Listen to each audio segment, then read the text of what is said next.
You must be Rick. I am. Can you hear me okay? It's a little quiet, but that could be here at my end. I could just turn it up. Try to move the microphone a little closer to my mouth.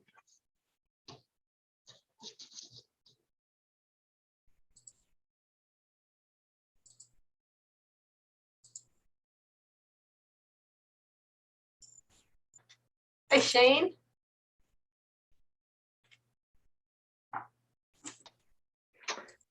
Yeah.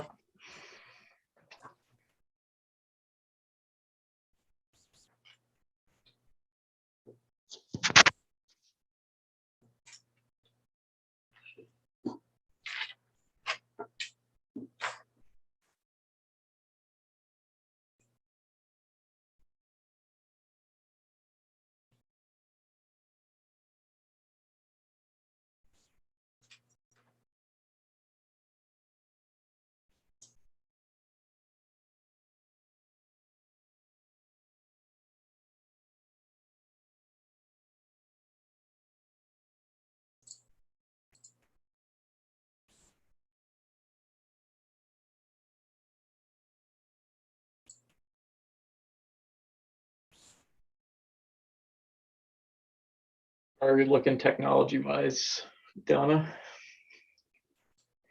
Technology's doing well, thanks. Perfect. Just need a few folks.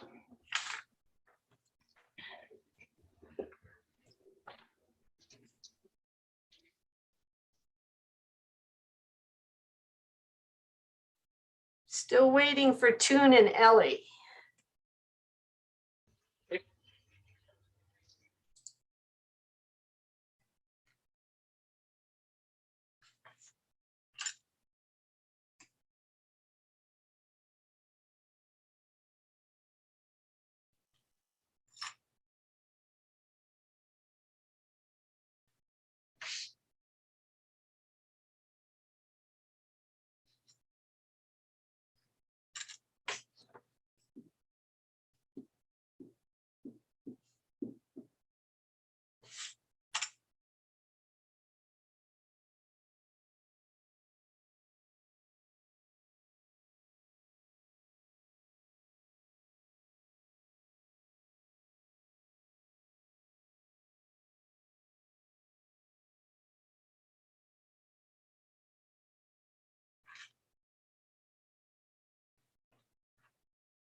I'm waiting on Toon, and I think that's it, but I do have a quorum.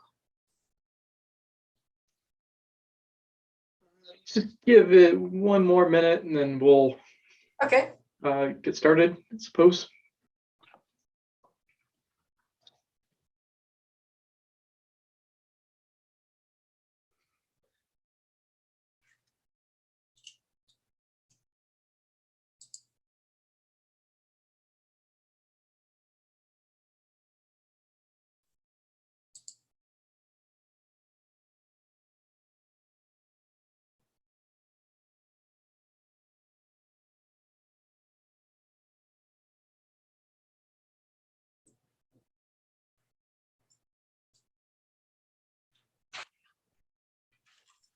There he is. There he is. All right on cue.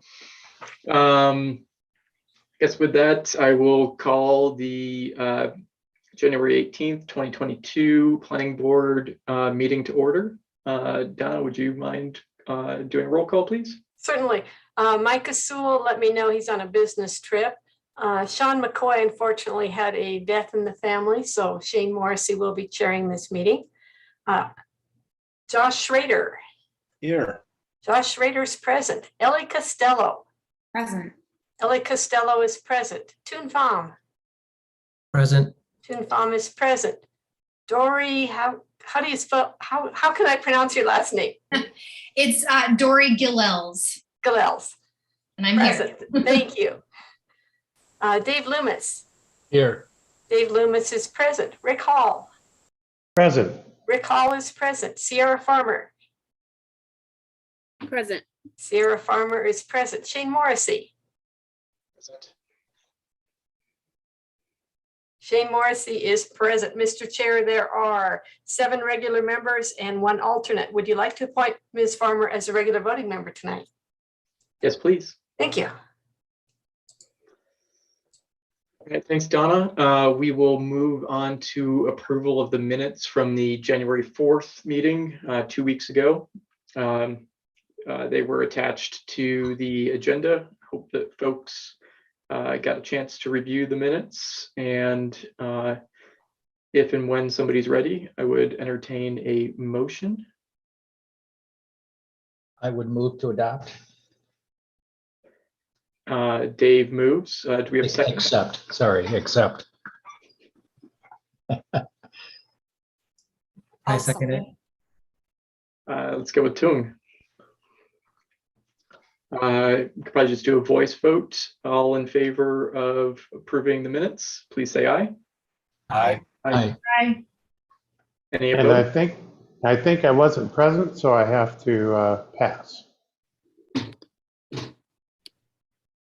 Let me just, any opposed? And we've got Rick abstaining.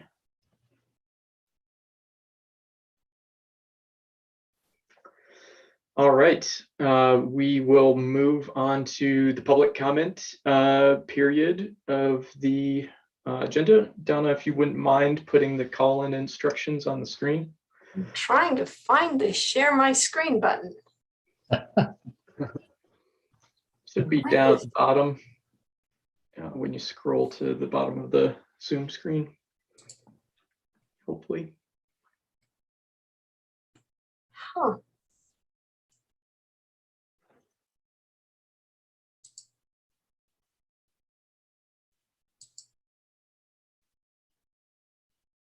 I am missing that button here. Let me, Any way that, I don't know if you could email it to me, I can post it or put it up or something like that. yeah, let me do that real quick.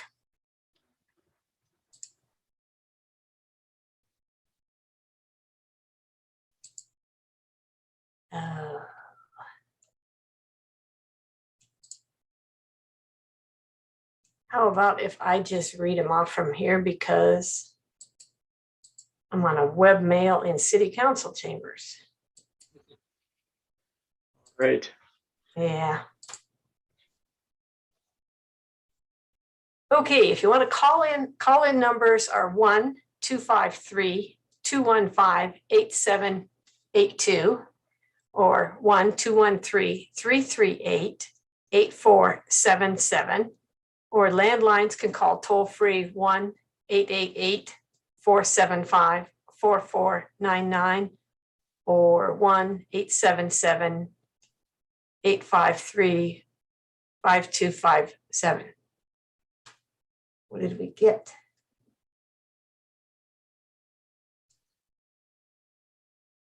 Oh, there you go, Shane. Thank you. Yep. So the call-in instructions are hopefully legible on everybody's screen. Don just read off the phone numbers. Webinar ID is 842-9399-6424. Password is 999636. Remember to press *9 to raise your hand to make a public comment, and *6 to mute and unmute. There is a little lag in our system, so we'll wait for a couple of minutes, but that also means that if you are watching from home on a device and calling in on your phone, there will be a lag, so we ask you to mute the secondary device that you are watching it on so that we don't hear an echo. And with that, I'm going to go quiet for a second and we will see if anybody calls in.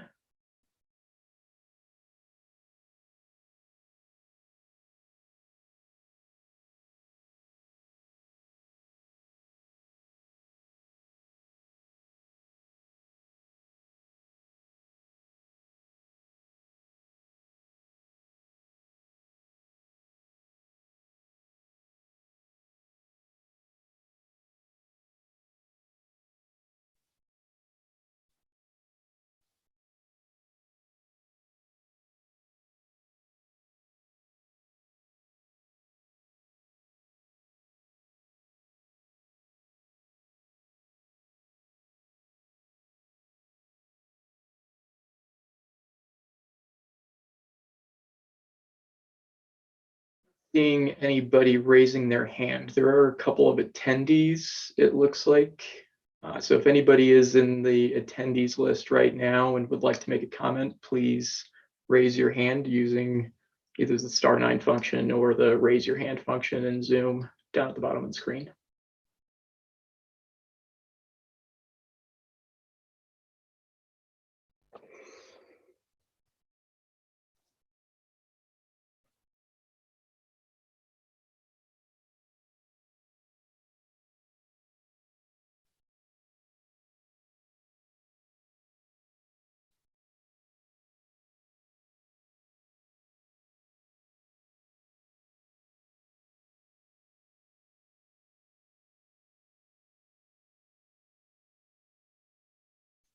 So there's another few seconds here and then move on.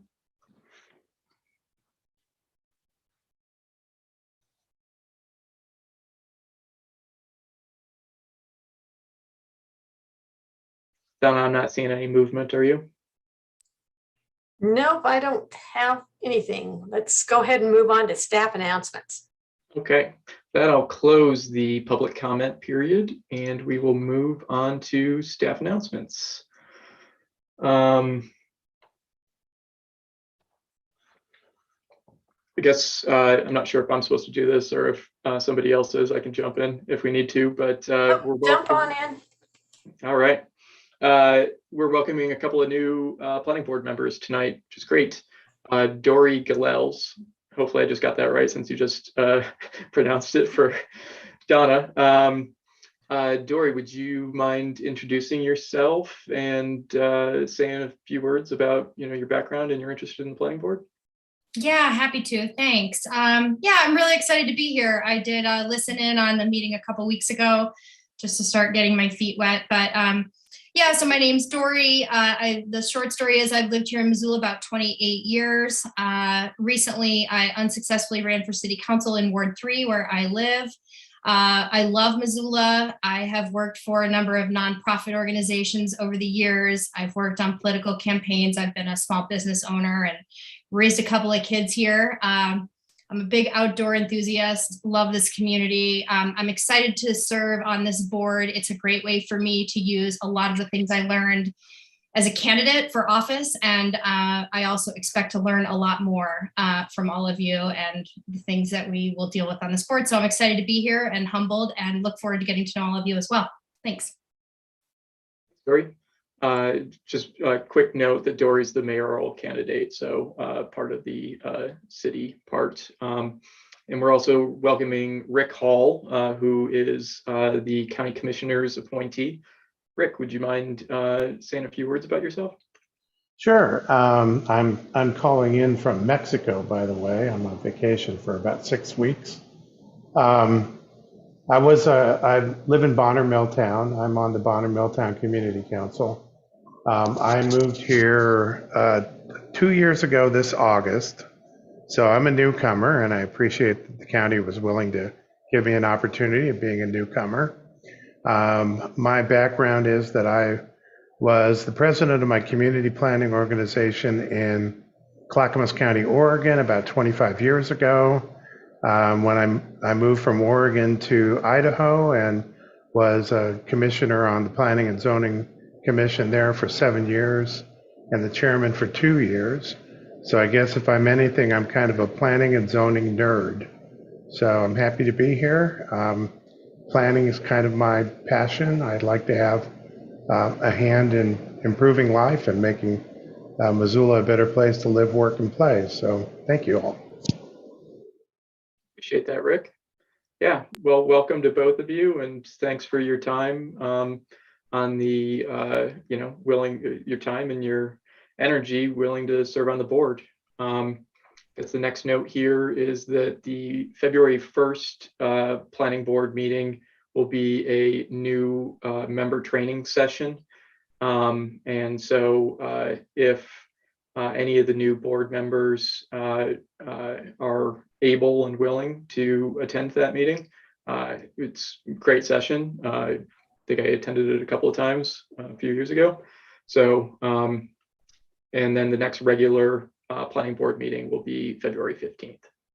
And we will be using Zoom, the same channel that you're on now for the training session. So for those older members who aren't planning to attend, you'll get the reminder anyway, but you can choose to drop in. You're perfectly welcome to do so. And but it's not necessary, and it won't go towards any count of attendance or things like this. So hope you can all be here next for the February 1st, but for sure on February 15th. Thanks, Donald.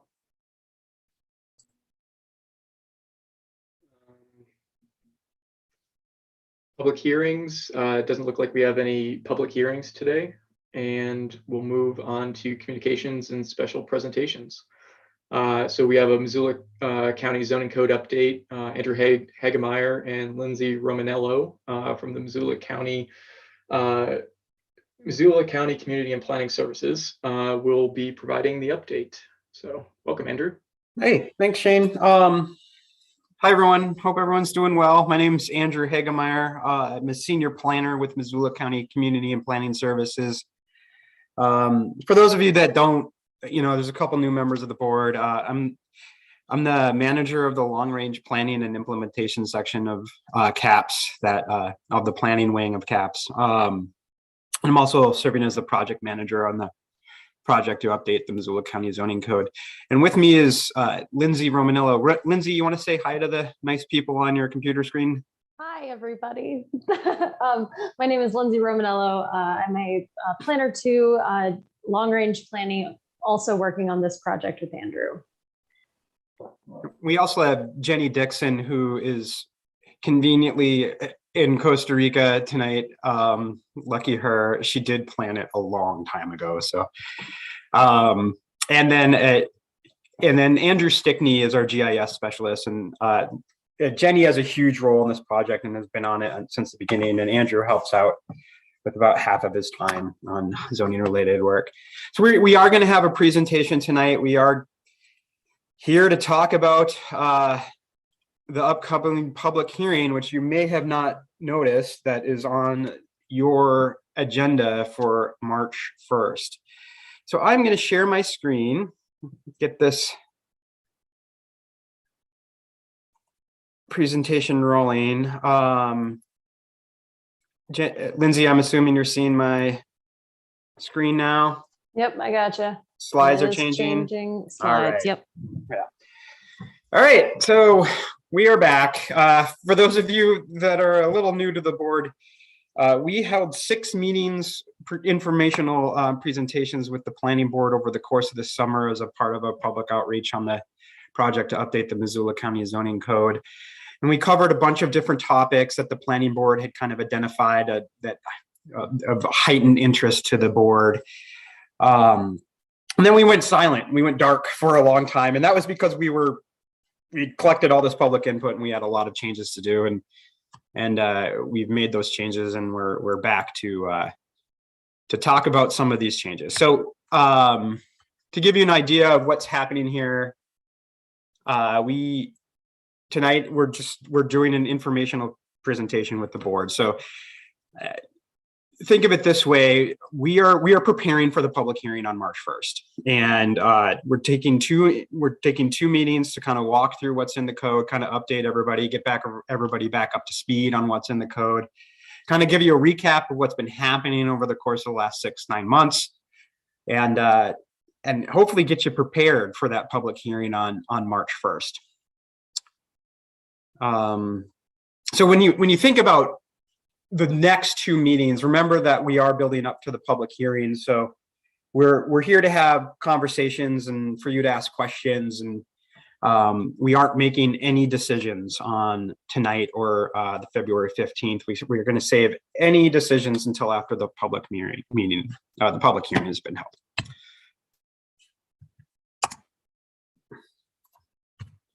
All right, so we're gonna provide sort of the meeting outline here for the next 2 meetings to kind of, so because they do build off each other, and so you have a big picture idea of what we're here to talk about tonight, why we're talking about what we're talking about as we build up to the public hearing. We're going to cover the objectives of what these 2 meetings are, what our objectives for these 2 meetings are. We'll give you some project background. Some of you know this, some of you don't. So we're going to refresh your memories or introduce this project background to you all. We're going to walk through the code structure tonight. Then Lindsay's going to go into detail on the May 18th draft, all the outreach we did around the previous draft of the code. And then talk about this draft that we released on Friday last week. That is dated January 14th, and we're calling the Planning Board Public Hearing Draft. So that's what we'll cover tonight. In February, we'll come back in a month, informational meeting 2. We'll talk a little bit about the opportunities and constraints of zoning. We want to try to solve all our issues at any chance we can get. Zoning has the ability to address a lot of the issues that our community is facing, but we can't address it in totality. For example, we can't protect every acre of agricultural land through zoning, and we can't solve all of our housing issues through zoning, but we can do really great things with zoning related to those issues. And also we have limitations within our state statutes, within court precedents, within our capacity to do things. And so we're going to talk a little bit about that at the next meeting. We want to give you a sense of what we can and can't reasonably accomplish through the code. So when we're dealing with public comment, when we're thinking about public comment, we're kind of keeping a realistic, our minds in a realistic space for how to address that public comment. And then we'll talk about how the code addresses ... So we'll cover some of the big picture issues like agriculture, housing, climate change. What is the code doing about these big picture issues? And anything else that we hear about that we think is important enough to bring to the planning board in the next few weeks through the public comment. And then we'll get you ready for the hearing. We'll talk a little bit about what to expect and how to handle what could be a lot of public comment. So our objectives for these 2 meetings is, first of all, we want to get you refamiliarized, have an understanding with the code structure.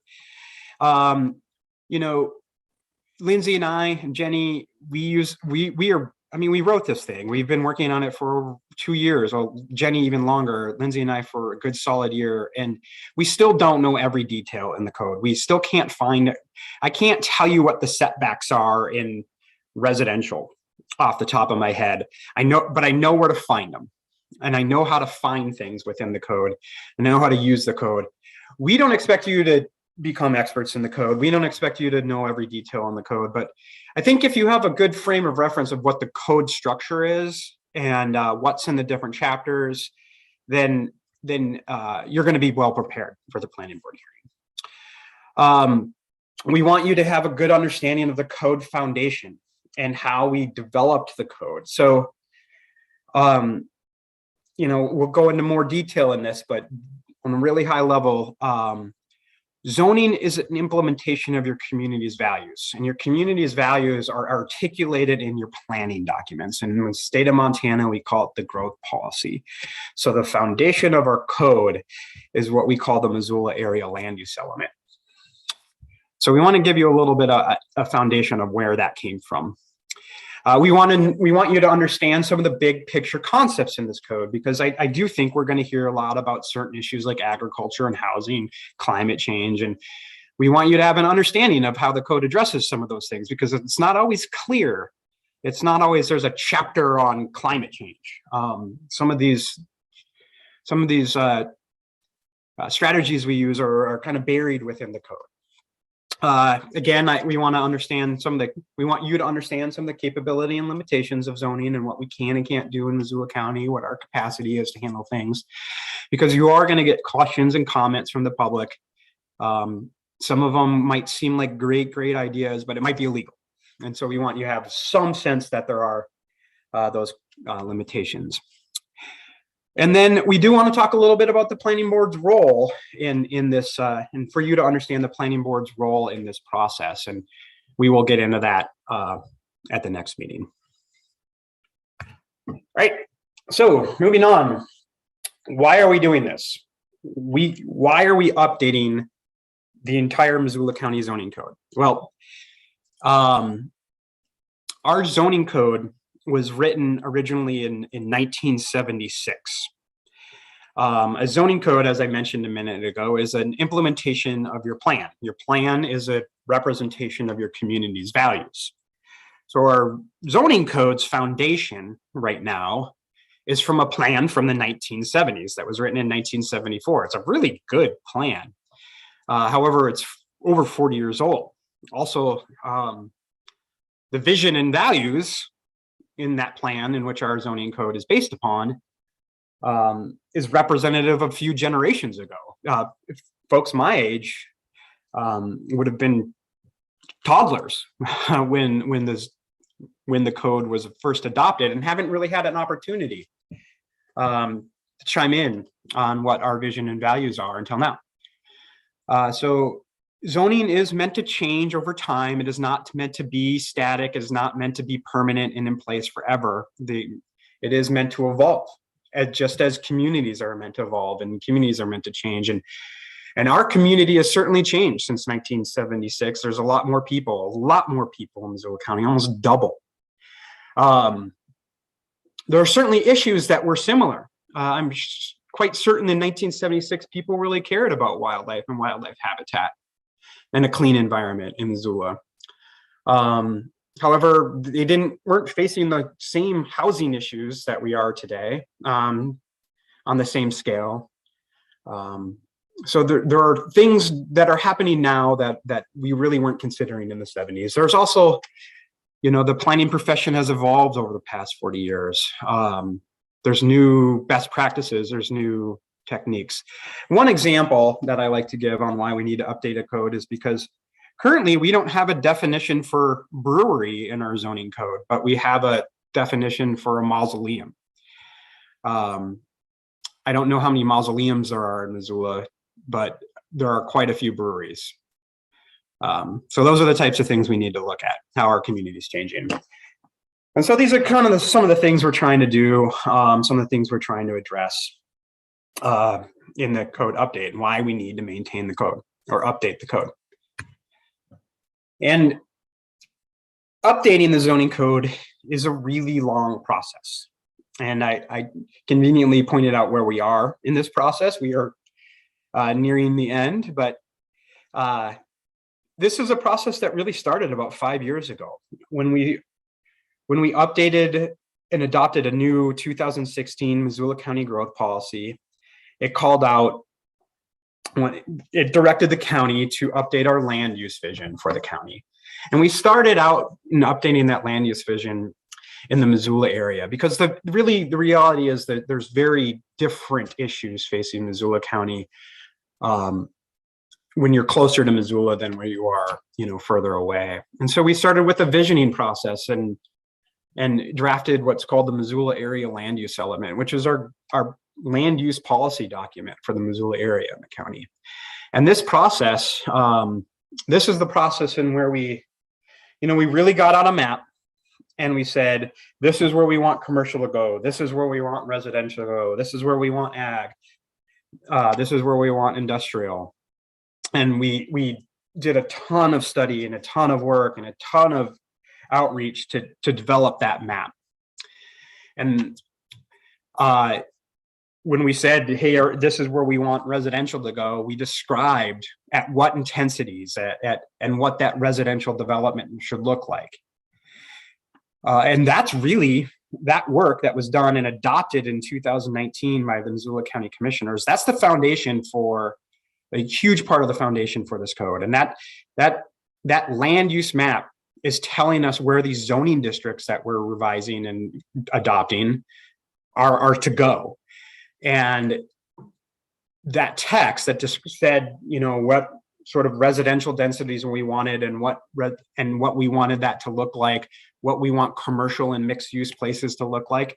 That description that we created through the Missoula area land use element is what created the text for these zoning districts. And so thousands of people participated in that process. So just the foundation of the zoning code has already had thousands of people participate. When we adopted that in 2019, we weren't shy in saying we are going to update our zoning code to make it look as much as like this land use plan as we possibly can. And that's what we're doing with this code. But it wasn't the only thing. We didn't go straight from the land use element to a draft code. There were steps in between. And so the first step after we adopted the 2019 Missoula area land use element, the plan, we did what's called a zoning code audit. And we brought in some planners from outside the community with a good, fresh perspective, lots of experience with zoning. And they did an audit of our code, and it's just like an audit in any other sense.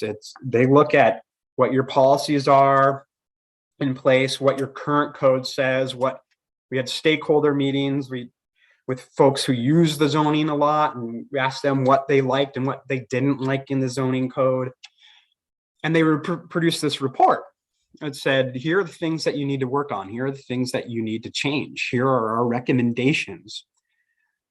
And so these were, these things built up until to a point where we were able to start working on a draft. And I can't remember the exact time frame. Maybe Lindsay, you remember, Jenny would know when we actually started drafting the document, but it was the zoning code, but it was well over a year and a half, if not 2 years ago, we started working on creating a draft. And sort of a living, breathing document. We worked on it internally, and then we kind of branched our way out as we were working on it. We started internally, and then we started to bring in other agencies like our public works department, Montana Fish, Wildlife and Parks, the city of Missoula, and kept expanding that circle until May 18th, we were able to release a draft that was complete enough that we were able to bring the public into that process on a working draft and getting that document to a better place. And that's what we were doing this summer, that Lindsay will talk about in more detail. And then once we were through with that process, we came out with a new draft on Friday, and that's what we're here to do, is take this next copy of the draft and revise it. So that's really the role of the planning board, is to hold a public hearing, to get public comment from the community, and to provide their own perspectives, and we make changes. And then we put out a new draft, and we pass that on to the county commissioners, and they go through that whole process again. And we revise it again. And then it finally comes to a point, once commissioners are happy, they adopt it, hopefully. Then our job doesn't end with the zoning code.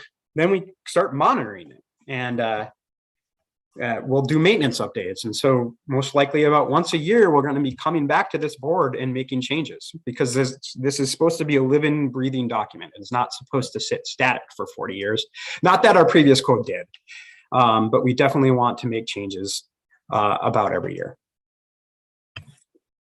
So, as I mentioned in that long-winded slide a minute ago, our guiding documents are really the 2016 land use, or the growth policy, our land use element, which was adopted in 2019, which focused on things like housing, water quality, focusing growth towards available infrastructure, agriculture protections, and creating mixed use centers and wildlife movement. And then the third document was that zoning code audit. And it's interesting, the state of Montana actually has standards that we have to evaluate zone changes upon, and the number one, the first standard, and the ones the courts always look to in case there's some sort of legal dispute is it consistent with, does it comply with that growth policy? So that these documents are certainly have a lot of weight, not just in planning practice, but also in the legal sense on what the zoning should look like. And, zoning, as I mentioned, is an implementation of our community's vision. And the 2019 land use element really articulates what the vision is for growth and development, managing growth and development in the Missoula Valley for the county. And some of the highlights are trying to have some attainable housing, maintain our attainable housing, having clean water, focused development in the centers. We want to maintain our local agriculture in the future. We want to have walkable places, mixed use centers, and we want to continue to have wildlife in our community. So with that, I still have a lot to talk about. Holy cow. So that's sort of the big picture, the foundation of the code. That land use element, we're trying to implement our community's vision. As for the structure of the code, so now kind of switch your mind from this philosophical place of like where our code is founded into this really more in a detailed place of what the code looks like. So the code is 13 chapters. It's kind of divided into four kind of types of chapters. The first type of chapter is chapters on administration or process. And that's a huge section of this code. That's essentially 5 chapters. Chapter 1, which is an administrative chapter. Chapter 4, which really talks about how to measure things. So you have a whole chapter on how to measure things. Chapter 10, which is, I believe, is on enforcement. Chapter 11, which is on process. Chapter 12, which I can't even remember what chapter 12 is on. Do we only have 12 chapters? Did I make a mistake here, Lindsay? No, 13 is you're correct. Chapter 12, let's see, administration, enforcement, and process. So yeah, that's right. And then some chapter 13 sort of breakdown and then chapter 13 is the definitions. And so those all have some sort of administrative role. And this code's over 350 pages, and a huge section of that is just chapters on administration and process. These are rules. These are regulations. They have penalties enforceable it can be through criminal court according to state law. So these are laws we're creating. And so you have a lot on administration and chapters or process. So another section is chapters describing the zoning districts. So if you're not super familiar with zoning, there's the text called zoning districts that describes what can happen in a geographic location. So if you are zoned residential, there's a zoning district called residential, and it describes what can happen in that area. And so chapter 2 is the chapter on zoning districts. It also has a use table, and a use table that says you can do this use in this location. So then there are 4 chapters that are more or less describing design standards. So chapter 3 describes design standards for buildings, just for buildings. Chapter 5 describes design standards for uses, just for uses. Chapter 6 describes design standards that are specific to sites, and it's general for everything. So that's like where your parking standards are, your lighting standards are. Chapter 7 are environmental design standards that are applicable to almost everybody. And then Chapter 8 is design standards just for signs, because signs are such a big deal in zoning that you have to have a whole chapter on signs. And then finally, we have a chapter 9 is just describing special development options. So these are things that people can do that provide a public benefit. So if you do something that provides a public benefit through your development, you can have these special opportunities available to you. And that's what Chapter 9 entails. So I'm going to go through this in a little bit more detail, but not hopefully too much more detail. I'm going to skip most of the administrative chapters and kind of walk through in order. And so this is a good thing for those of you who have seen this before, you know, to refresh yourself. For those of you who haven't, this kind of tells you what chapters, what certain things are, where are and what chapters. So Chapter 2, as I mentioned, it has our zoning districts. So the zoning districts talk about lot size. You know, if it's you can have a 7,000 square foot lot size, or a 20,000 square foot lot size, or a 10-acre lot size. That's in your districts. It has bulk and dimensional requirements. So that's your setbacks. That's your building heights. So in this district, you can have a 36-foot tall building, and your setbacks have to be 10 feet. It has some more specific site design characteristics. So one thing we're doing in this code that is new to our code, but is becoming common practice in zoning throughout the country, is regulating where on a property parking can go. So some of your site design characteristics are in your districts. And then finally, your uses. And this is that, you know, you can have residential in this zone and commercial in this zone. Moving on, I'm going to kind of walk through the districts that are in Chapter 2. They're categorized into 4 different categories, and I'll kind of highlight them. But starting in our open lands and agricultural districts, our first district is the resource and open lands. Generally speaking, in resource and open lands, it has almost no development. The way we get away with having a zone that has almost no development is we use this zone almost entirely for federal lands, some state lands that are not school trust lands, like fish, wildlife, and parks properties, and our floodways, where our floods are, where our flooding occurs, not our floodplain, but actually the floodway, which according to state law you can't develop in.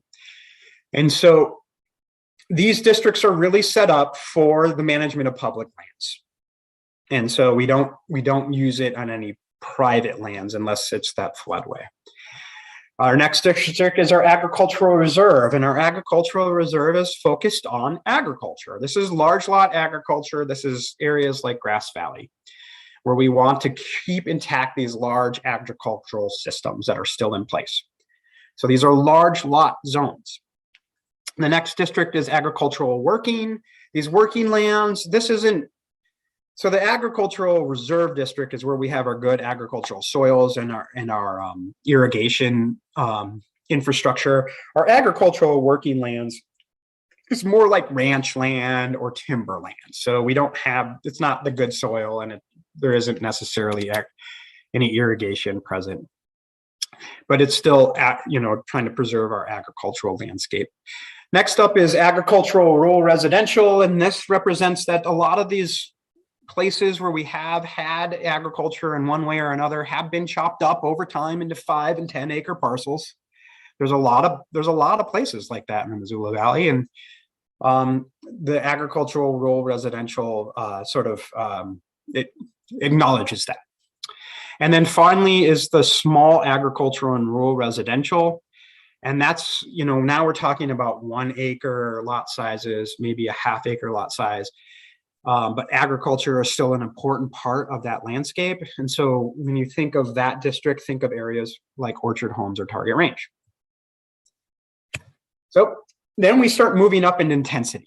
now we're in our residential districts. And these are districts where we either have public water and sewer to serve them, or we have sewer or water and we expect the other one to come into place. So now we're talking about higher densities, suburban and urban type densities. So we start with residential, and residential is anywhere from 4 to 6 units per acre, homes per acre. It's a fairly suburban pattern. You see it in places like East Missoula. We have residential medium, which can be up to 11 homes per acre. And now you start to see some more intensive residential uses. So duplexes, triplexes, some small apartment buildings. And neighborhood residential, moving up the ladder, now we're in our very intensive residential districts where you see apartment buildings. And finally, in this residential district is the live-make neighborhood, or in our residential districts is the live-make neighborhood. And this is East Missoula, this is West Riverside. This is a very unique zoning district where you can have a home and then you can have a shop in the back where you might have employees and even some customers, and you make something, you manufacture something on your property. The house is first.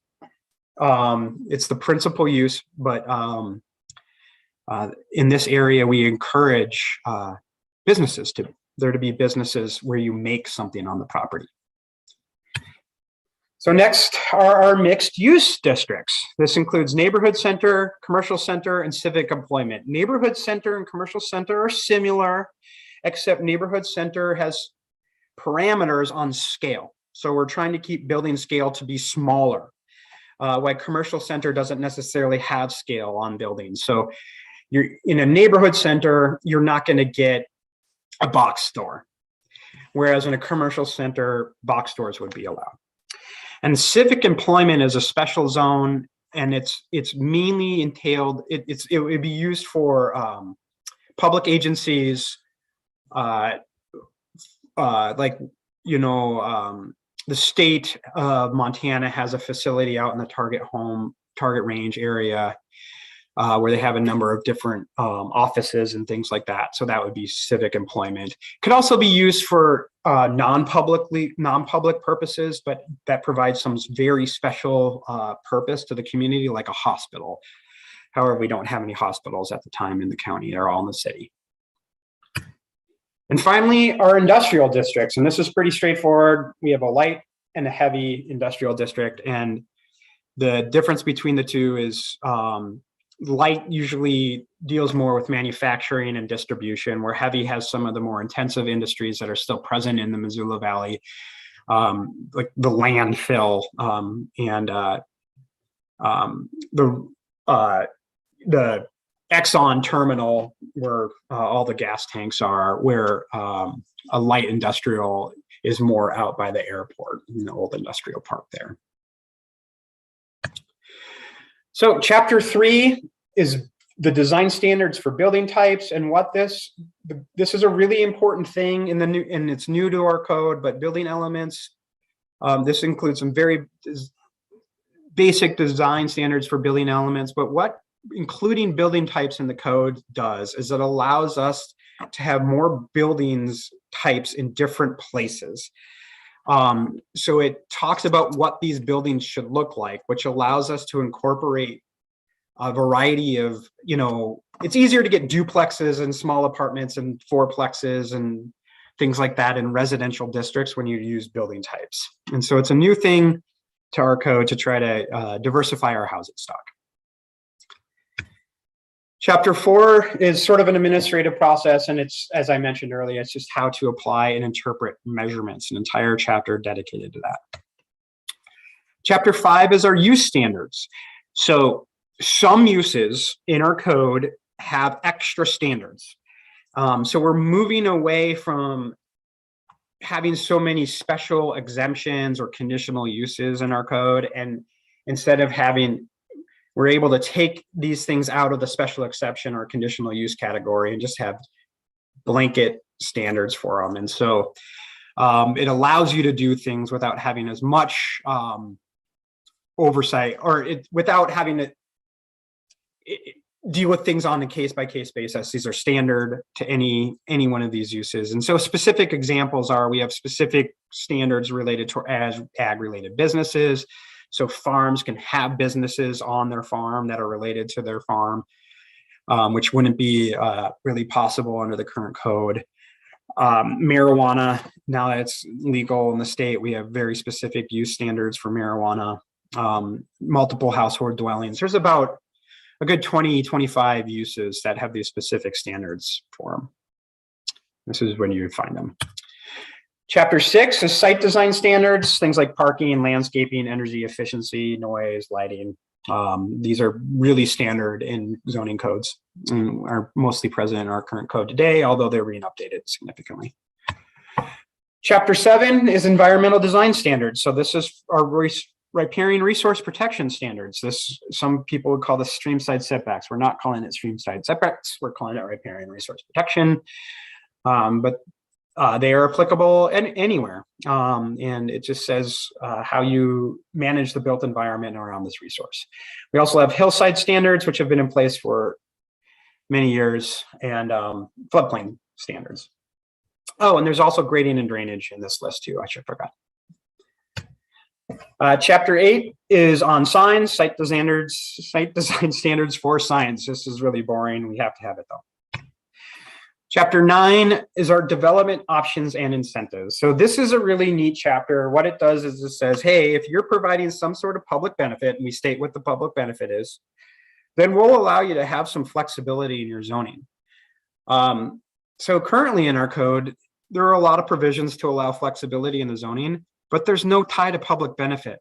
And we're still going to allow flexibility in the zoning, but the developer has to demonstrate that there is some sort of public benefit to what they're proposing. They don't just get to vary from their zoning because they want to.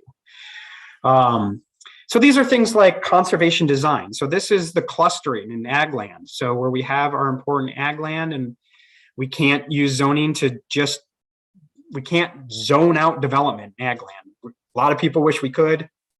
Would not fly. It wouldn't pass any sort of constitutional test in Missoula Valley, and it would be a takings.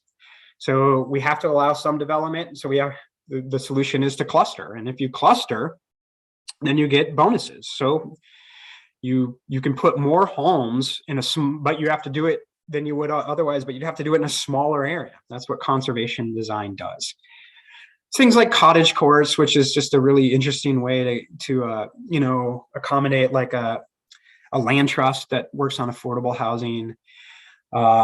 There's some historic design bonuses in here, and there's also a whole section that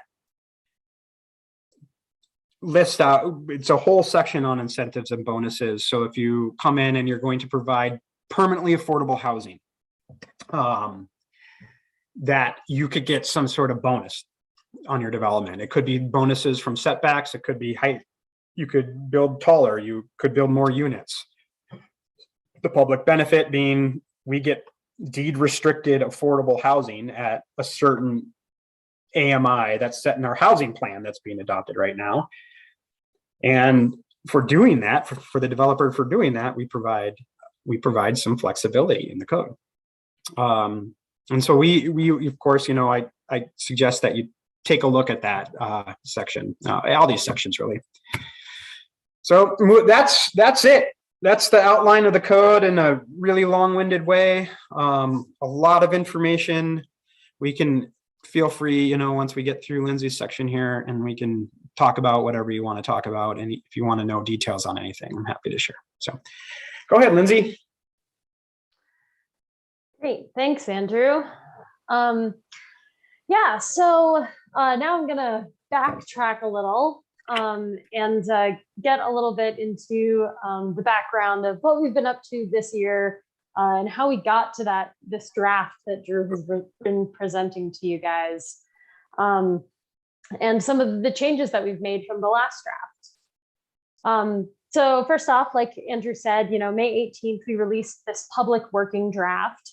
And for this release, we pushed really hard to get as much feedback on the draft as possible.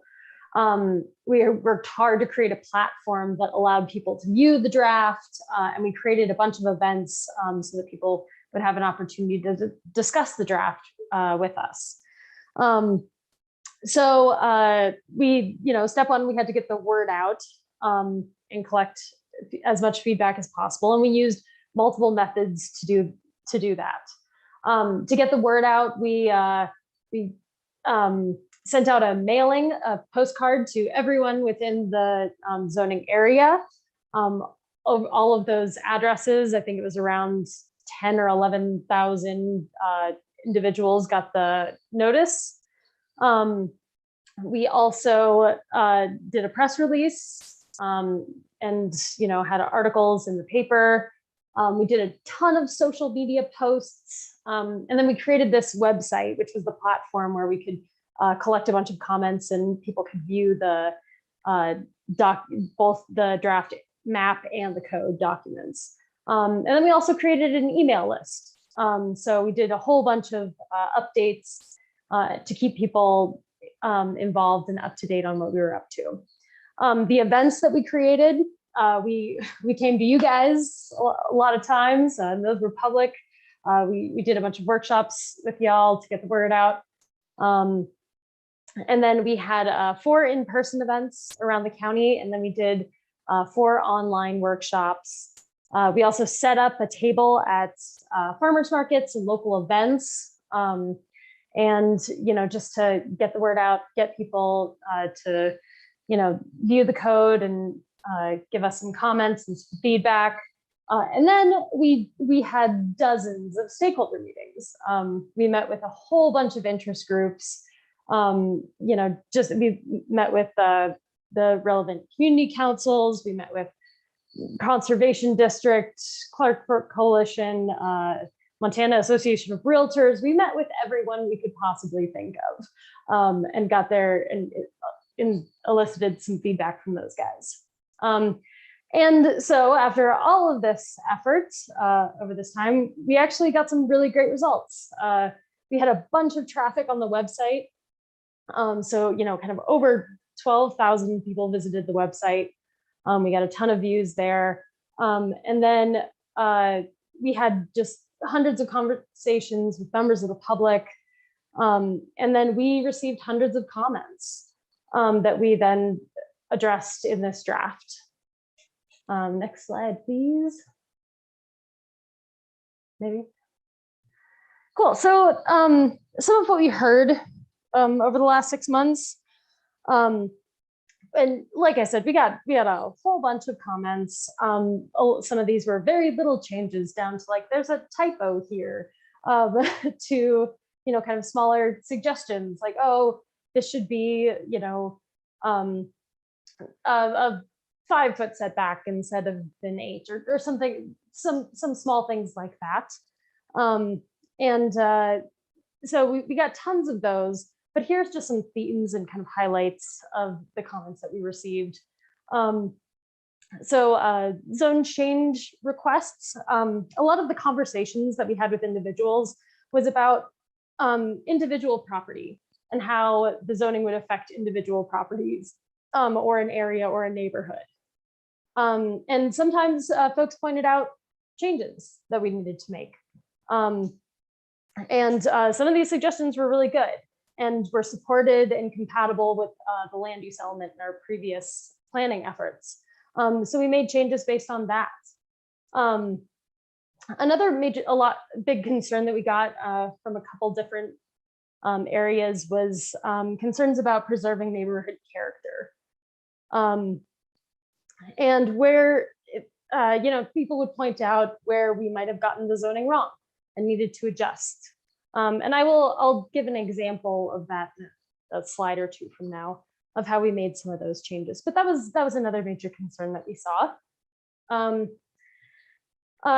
Drew went over, kind of a place where we had environmental standards, specifically riparian standards. It was pointed out to us by our stakeholders that there were some technical issues. So we spent a good amount of time making adjustments there. And then we were also, during this process, we were reaffirmed with how important agricultural preservation was in Missoula County and to Missoula County residents. And we identified with stakeholders where we could logically make more protections and add those into this. And then another theme that we got that was also pointed out by stakeholders was some technical issues with our development incentives. So from our last draft to this one, we made some adjustments there in our housing incentives and clustering and making those simpler. Yeah, well, next slide, please. And we'll go into some of the details of the changes that we made. All right. So some of the major changes, and there were many little changes, but some of the major ones that we made. So this first one is a really good example of where we heard from a group of people about some of the concerns with neighborhood character. And this is coming from Lazy H Trails, and I've pulled up a map here. You can see, Andrew, would you use your cursor and just kind of point out? Yeah, right in there.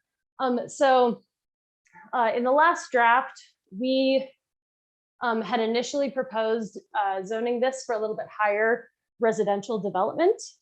But we heard from this neighborhood in here that they had a lot of concerns about sacrificing kind of the semi-rural character of their neighborhood.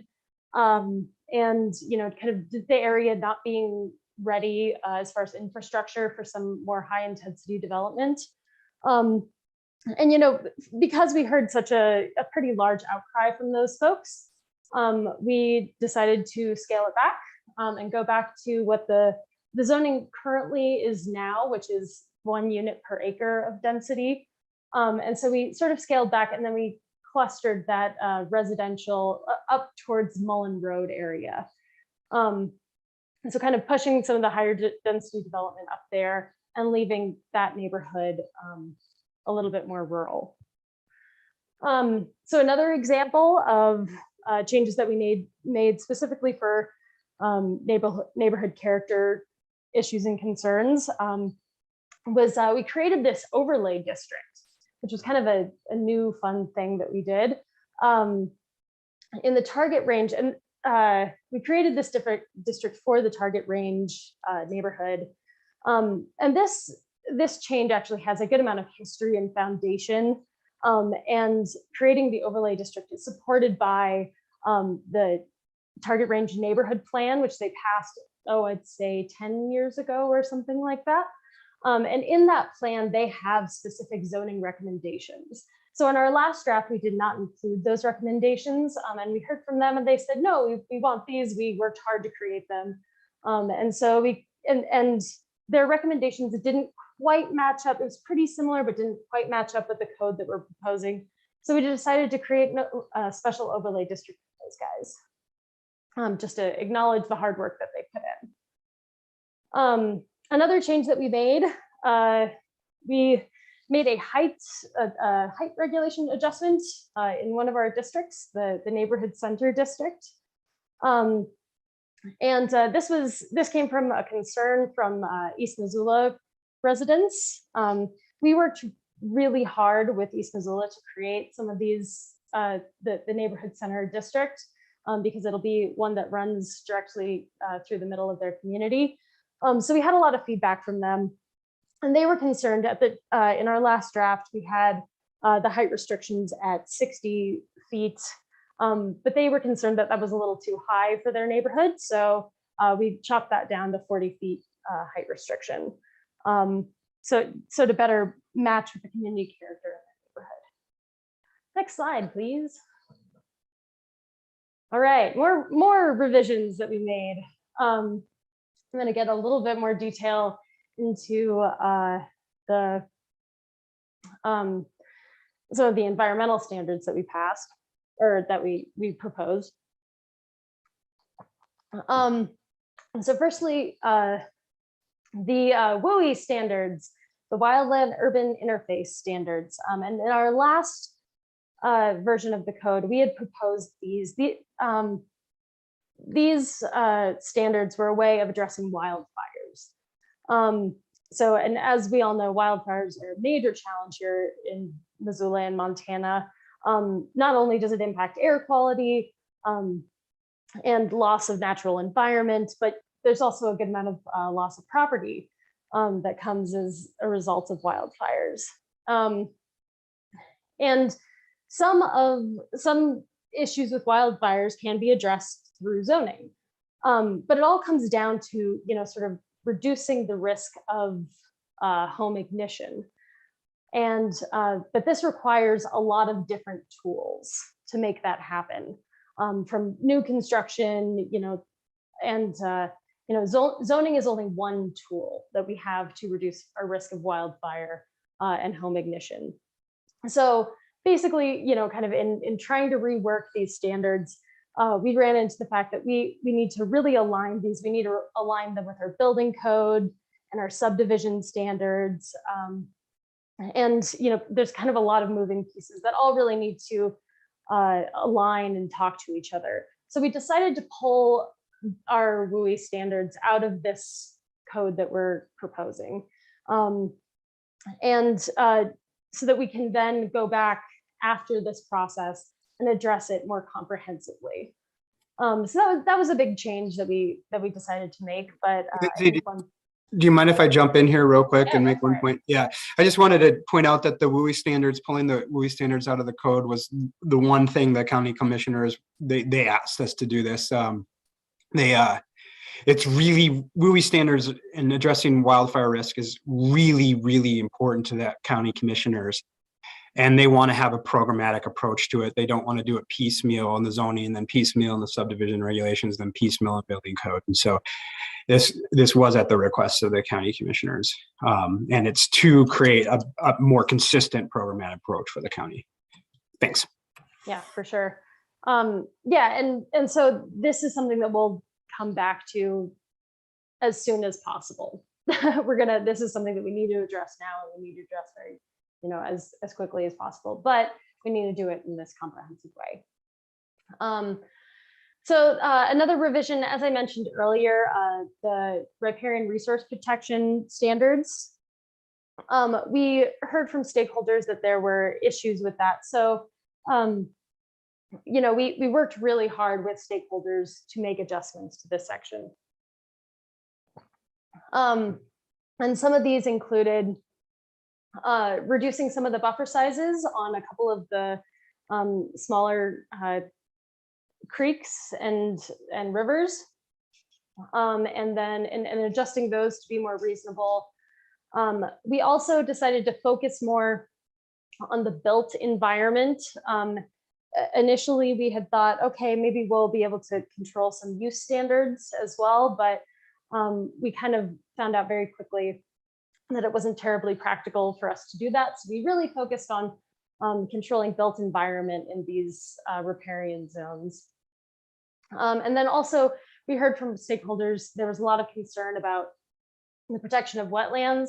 So we made absolutely sure that the language in this section protected wetlands as well.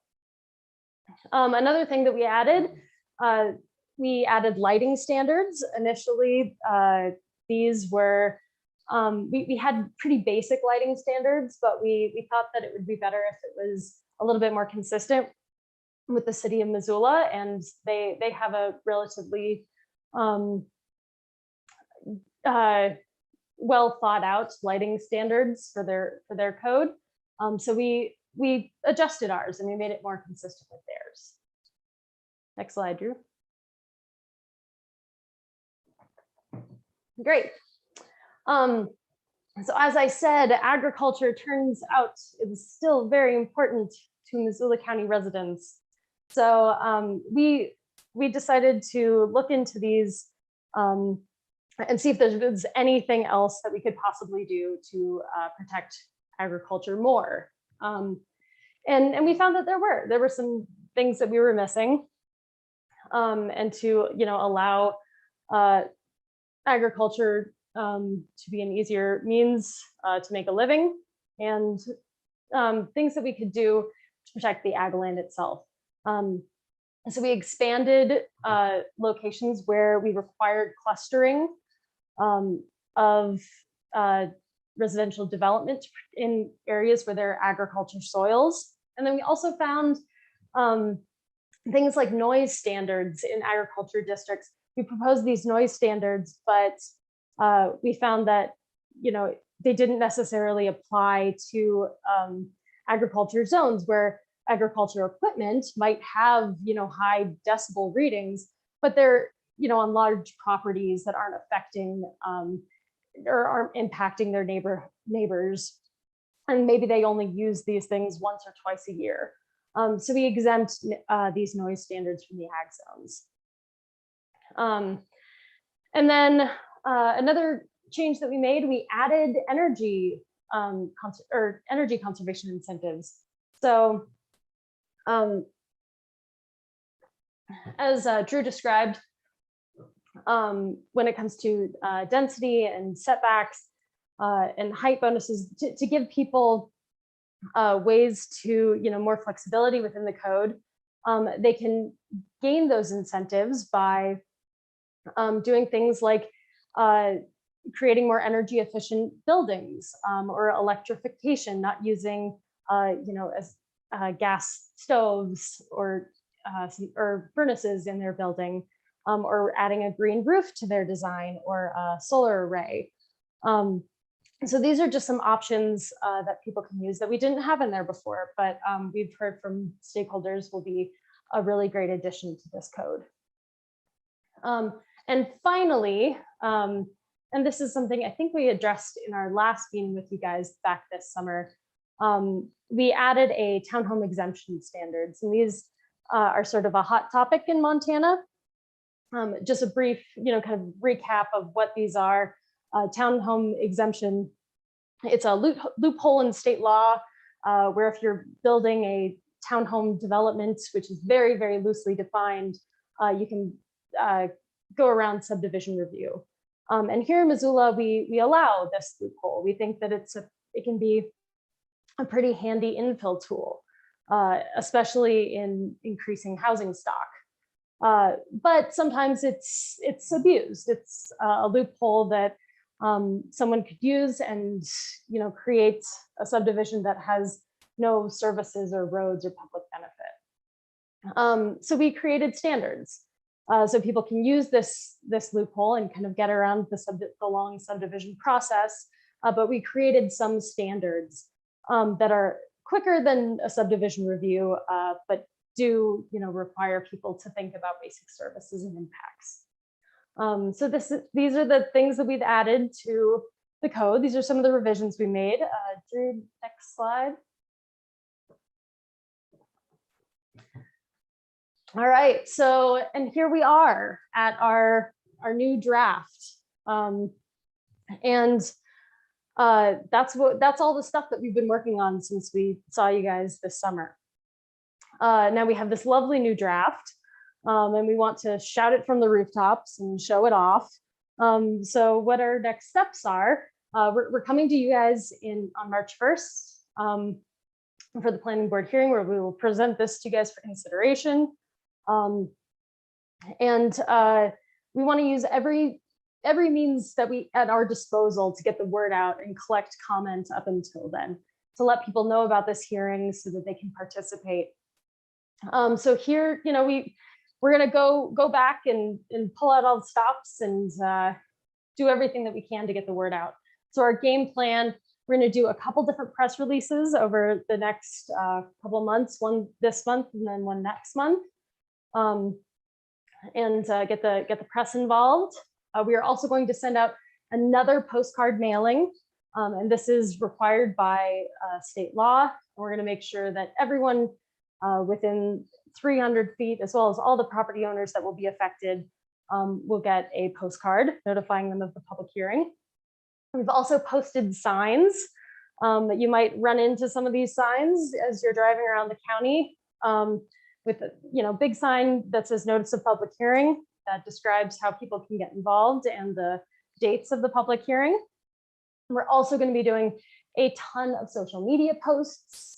And then we're going to reach out to all of the stakeholders that we talked to and gather their comments. We're going to be doing email blasts. And then, of course, we're still going to have our platform that we've been using for the last, since, May 18th, to make sure that people have an easy way to view the code, view the map, and can submit a comment. And that is mczoningupdate.com. So that's all of our presentation. That's our game plan. Next slide. Now, we'd love to open it up for questions if you guys want to talk about anything that you heard today. I know that was a lot to ingest. Thanks, Lindsay. Thanks, Andrew. Yeah, you bet. Yeah. Do we have any questions from planning board members? Comments? I have a question. Before Dory? First of all, I want to thank you guys. I'm so impressed with the amount of work you all have done on this, and always appreciate that about Missoula. I'm super impressed with our city and county staff, and you've just held that up in a shiny way tonight. So thank you. I did kind of skim through this a little bit before tonight, and I did have a question about vacation rentals. I did see in the plan that there are limits on the fact that no one person can have more than two, but I wondered if you had considered, or if anybody had brought up limits. I guess they're more geographic in terms of, what we're doing with recreational marijuana. We're saying, you can't have two businesses closer than 500 feet apart. Was there any discussion about vacation rentals in that capacity? Yeah, Dory, great question. We've actually put a lot of thought into the vacation rental thing, and what we decided was, what we came to is we don't have enough information. So the last time this was looked at in our market, vacation rentals were not an issue in Missoula. However, so that was around 5 years ago. I think we all recognize that that's not the case now, but we don't have a good data on what the problem really is yet. And so our housing study that Breaking Ground, which the county commissioners just decided this week that they were going to adopt, and they have to wait a month before they adopt it because of state law, but they are going to adopt it in about a month. That plan recognizes that, and it identifies that the county needs to study this issue, and the city's studying it right now. We might be able to piggyback on that, maybe even use their study, but we want to know what the problem is before we try to regulate it in this case. And so our game plan was just to, go with this basic standard, basic approach to vacation rentals until we have the study that comes out with more specific regulatory tools for us to incorporate. And so we will be coming back in the future with an expanded set of regulations on vacation rentals. I can only assume that it's going to find that we have to regulate it in a little bit more fashion. Now, regulating and the reason why we kind of balked, it's definitely a balk, is we're in our planning community, our network with planning professionals across the state. We talk to each other. We all know each other. We know the planning directors in Whitefish and Bozeman, and we communicate. And regulating vacation rentals is a huge, huge undertaking that costs a lot of money, and a reoccurring cost, because you basically have to have software that's like playing whack-a-mole, because it's trying to keep up with all the Airbnbs and VRBO websites and finding these things. And so to enforce it. And so it's a major, major commitment. And to really go at a more broad programmatic approach. And so we weren't ready to go down that road with that sort of financial equipment without really understanding what we need. Thanks. Yeah.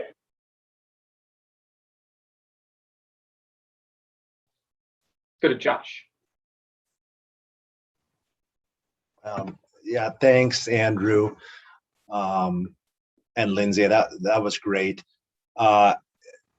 I skimmed the document as well, and it looks like, the regulations and the standards were presented very well in both words, but also clearly drawn diagrams and other visuals that, really communicate, I think, what you're trying to get across. And that, I guess, would you say that this update aims to be kind of a regulating plan that designates the appropriate form and scale and not just distinction of land types? It almost, falls somewhere between conventional zoning over here and form-based code over here, where it's zoning plus design guidelines or something. Is that a correct interpretation of what you guys are trying to get at? Spot on. This is a form-based hybrid. It's sort of a hybrid between traditional Euclidean zoning and a form-based code. Now, you saw just recently the county, it was less than a year ago, adopted a form-based code with the Mullen, the Swifteking code. So you saw much more a code that leaned way farther towards form-based. It wasn't completely form-based, but it was pretty close. Our current code is pretty much all Euclidean, like it's full on Euclidean, and this is definitely sort of in the middle. We thought about going closer to full form-based, but it becomes pretty clear pretty quick that form-based codes don't really do much in rural areas. They're more of an urban tool, and so there you go with that, more of a hybrid. Perfect. I think that, I don't know, I agree with that approach. I think that's great. Then I guess the only other question I had was, is the Orchard Homes overlay the only overlay, or are there other overlays? Yeah, it's target range. The target range overlay is the only overlay. We do expect to add more over time.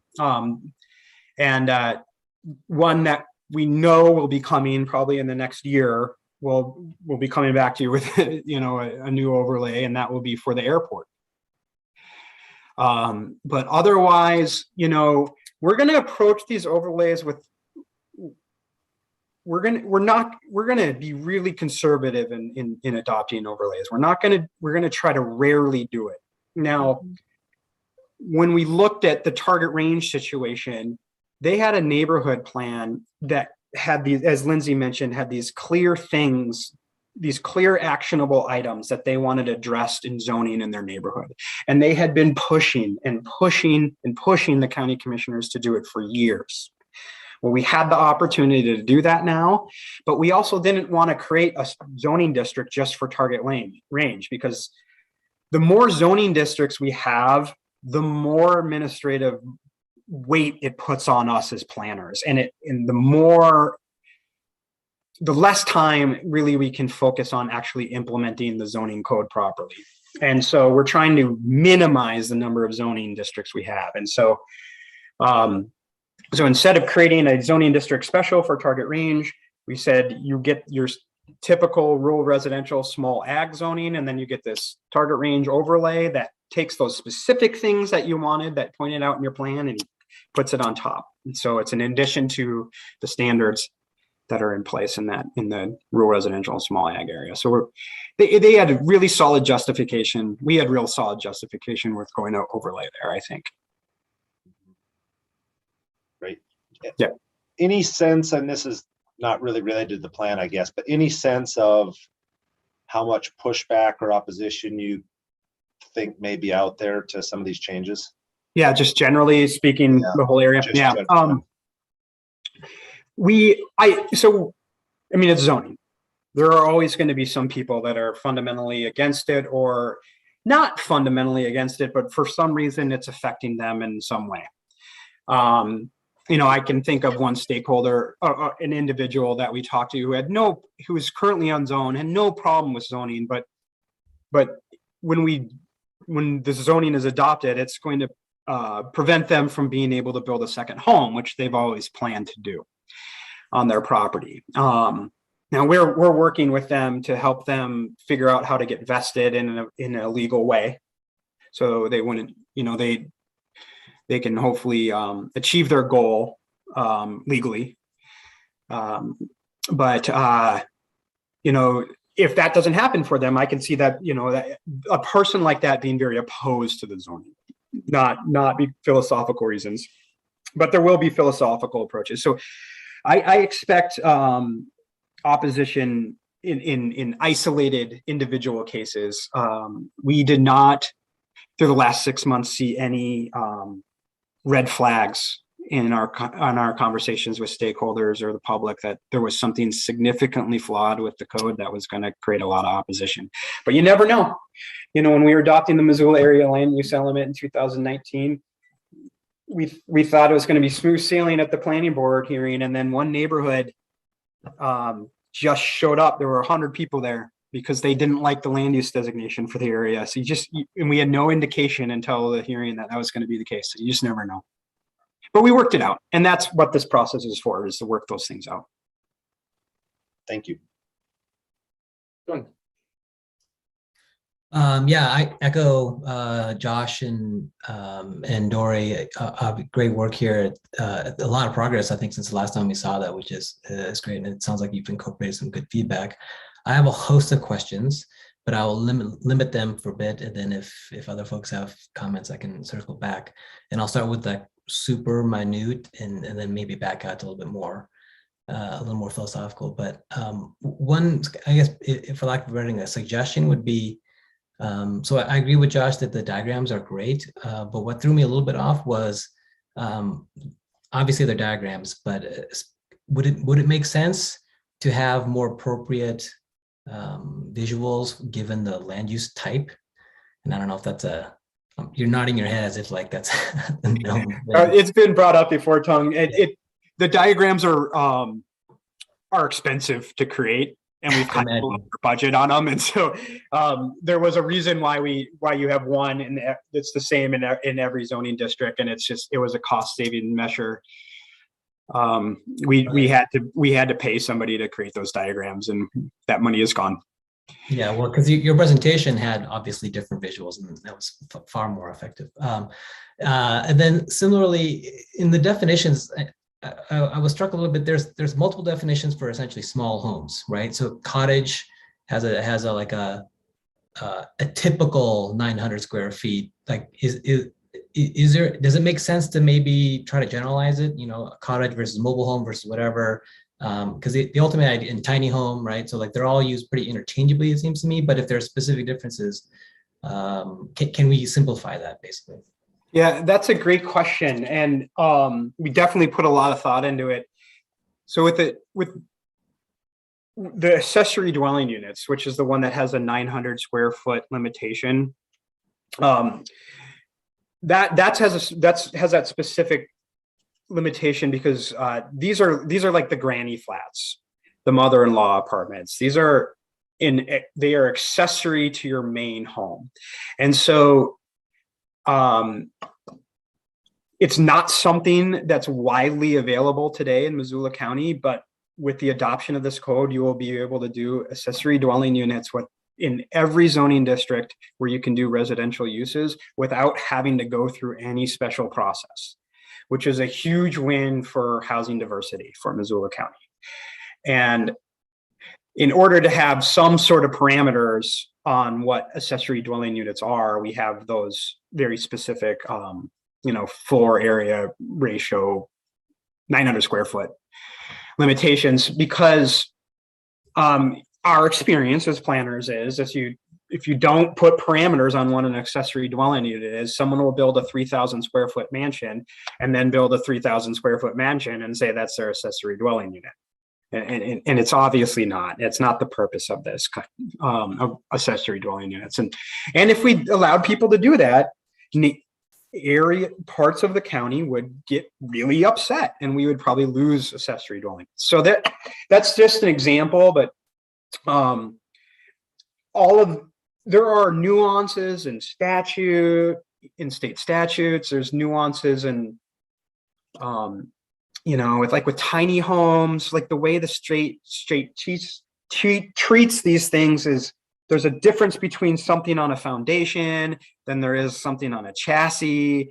There's difference in building codes. So there's all this minutia that went in behind why we have 3 or 4 different descriptions for basically what is a small home. Now, the idea is by getting specific in the code about this minutia, about these 3 or 4 homes, we're enabling to have these 3 or 4 different, like these types of homes, where right now it's questionable in the code if we really can do some of these things. So by describing them, we're enabling them. Yeah, that makes sense. I would encourage you if there can be some hard and fast rules. I took issue with the typical, because they made that a little open-ended, right? Yeah. Okay, another sort of specific question is, have you taken into account so parking standards are obviously somewhat controversial and can be problematic. And what I'm looking ahead towards is trying to apply a little bit of flexibility to make the zoning process a little bit more efficient. Have you considered having the parking standards be somewhat flexible based on proximity to public transportation? You know, I want to say that we did. Our challenge is that the bus lines move, and the mountain line's going through the process of moving all the bus lines right now. And for example, I live in the north side, and Route 3 is going to change entirely. Now that's in the city, but so that I think what we kind of fell on is that it's complicated, and we went with a more direct approach where we cut the parking standards down for residential development, and we eliminated minimum requirements for commercial development. So the parking standards will be quite flexible for commercial development, and it'll be a little bit more rigid for residential development. Great. And then I have a couple more questions, but I'll just stop with one sort of more philosophical question, which is, or not philosophical, but more kind of general.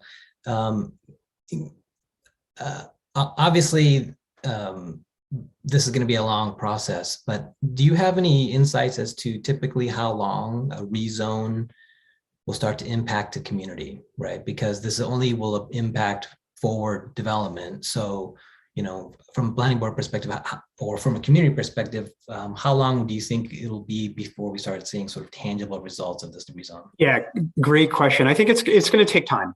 You're going to see the projects that are going to be built this summer, and hopefully this code is adopted by this summer, they will have been planned and permitted under the existing code. So we shouldn't really be even seeing the first developments coming through now, as in this summer. Next construction season, I would suspect we'll start to see some projects coming through and that are built to the form that we have in the new code, but they'll be isolated, and you won't start to see consistency until many, many years down the line. So I think it's going to happen gradually, and a lot of us in the community aren't going to notice the changes. Really, it's just going to happen over time. For folks like us that are more attuned, we're going to see it. We're going to see a project and be like, hey, that one came under the new code. That obviously came under the new code. But I think where you're really going to see it is 20 years from now, and you're a planner and you're looking back at our built environment in the Missoula Valley, and you can see where the riparian buffers are protecting our wildlife corridors and where our community centers are. You're really going to be able to see the effect of the new code. So it's maybe not our generation, but it's the generation after that that's really going to be reaping the benefits of it. Great, thanks. I have other questions, but I'll cede my time to Rick. Hi, Rick. Hi, Andrew. Question for you. You know, zoning districts are a big picture thing. And if this is a dumb question because I'm new here, I apologize. Can individual changes be done through variances? Or when you talk about, you know, that person that wanted to build an additional house, can a subdivision of a parcel be done without a rezone, or can individual parcels be rezoned on a case-by-case basis? So yeah, we have a process for variances. In fact, we have two processes for variance. We have what's called a minor waiver or variance. I think minor variance. Lindsay, you might want to double check my language. It's a minor waiver Minor waiver. Okay. for a variance. Yeah.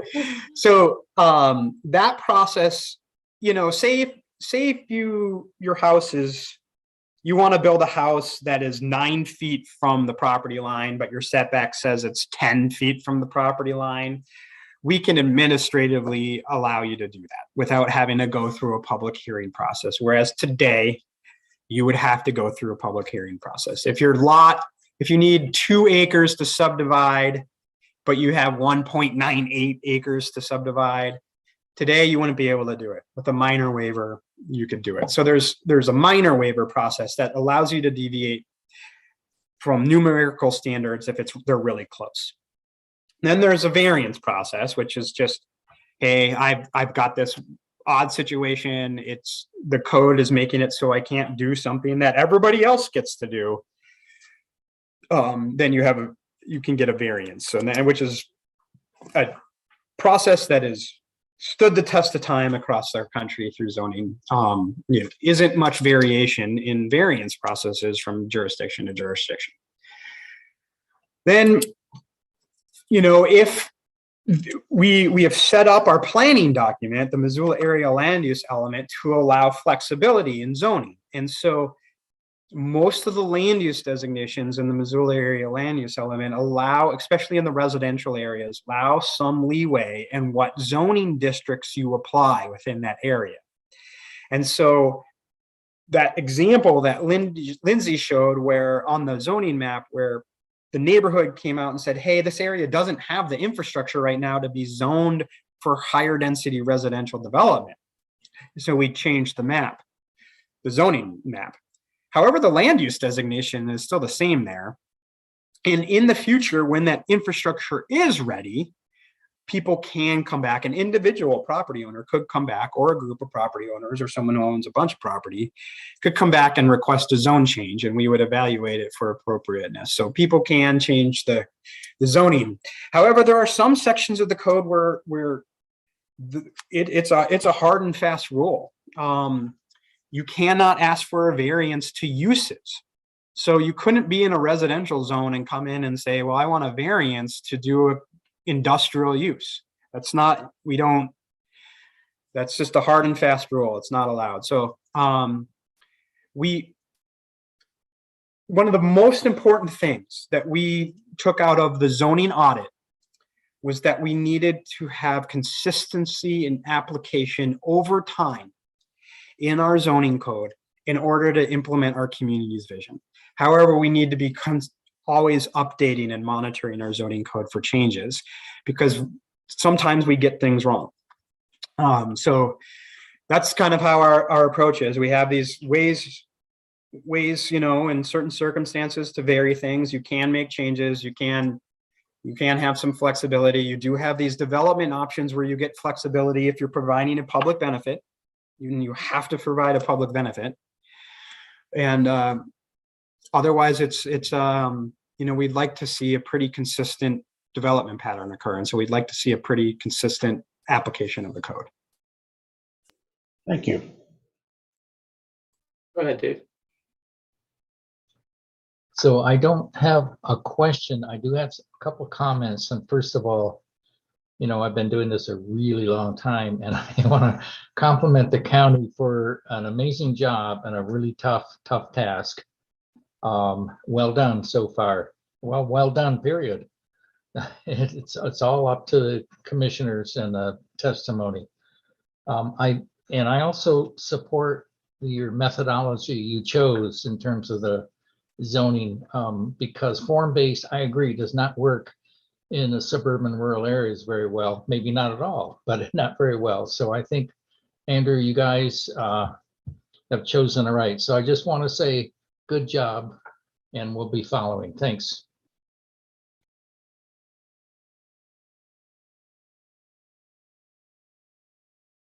Other comments or questions? I know Tung probably has a handful more, but if anybody else that hasn't spoken yet. wants to ask any questions? Go for it, Tim. Yeah, I was just curious if what the feedback has been from the developer community around some of the incentives. I know we spent some time talking about them a while back, and I think there was some discussion on like whether or not the formulas actually made sense. And I was just curious if Yeah. Yeah. I'll hand that over to Lindsay. She's working on that right now. Yeah. So far, and we're still working on it a little bit. We're trying to make sure that all those numbers still shake out perfectly. But thus far, it's looking very optimistic. The folks that we've talked to, had a hand in helping us. I think last time we came to you guys, it was a little bit more the whole chapter was a little bit chaotic and a little bit convoluted and a little bit hard to understand. So we simplified a lot.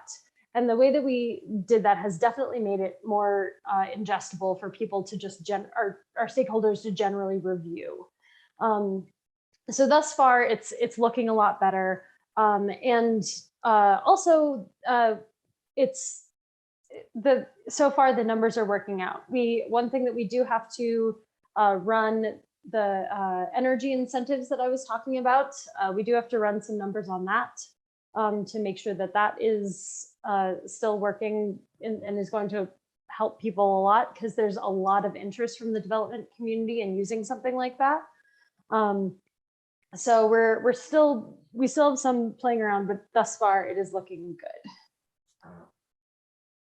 Great. And then my last question, hopefully, would be, and this is more just for my own background because I wasn't around for this, is like, does this zoning take into account, or what's typically the process around historical landmarks and buildings? And obviously I just wouldn't want to repeat of the Merck situation. So what is typically that process, and does this document have any influence over historical development on historical sites?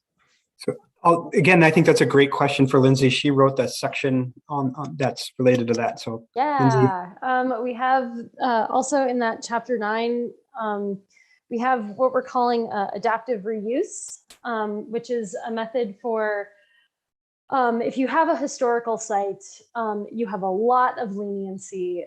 If you are planning to preserve that site and preserve its features, kind of up to the standards. It doesn't have to be on the National Register of Historic Places list, but you have to be able to preserve it kind of up to those standards, or it would qualify for something like that. Then you get a lot of leniency in the code. So if you're in an agricultural district that doesn't usually allow for a, small hotel or, small lodging facility, if you can get the right services out there and the correct infrastructure out there, then you would be allowed to have that use. So there's flexibility in use standards, hopefully so that people will find the financial gain to preserve these historic structures. So yeah, we've got a lot of flexibility built in if you're able to preserve these historic features. And it doesn't necessarily have to be a structure. It can also be, a site. It can be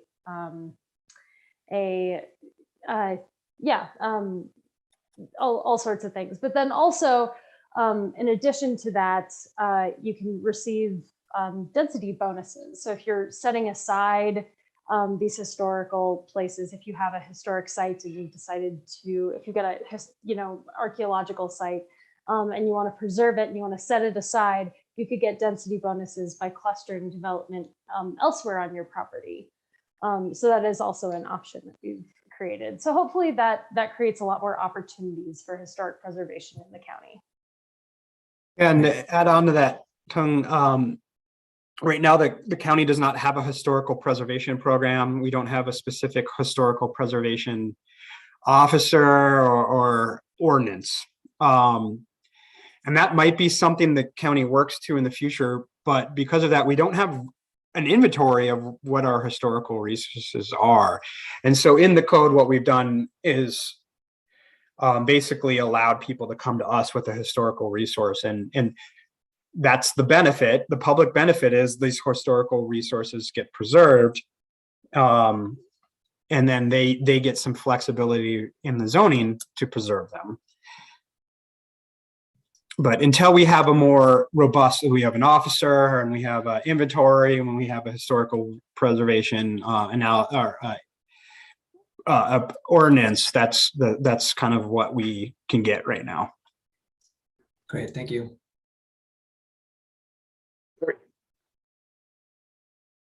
Thanks. Just one more quick thing. So I'm a big fan of mixed use development, and I just wonder if you two could speak to sort of thematically how, you know, this update to the zoning code took that into consideration in terms of, you know, trying to promote more mixed use development. I think especially in the county where you do have people tending to live in the outer areas of our community, and, you know, making sure there's, you know, the store you can pick up milk on the way home, or access to green space and all that kind of good stuff.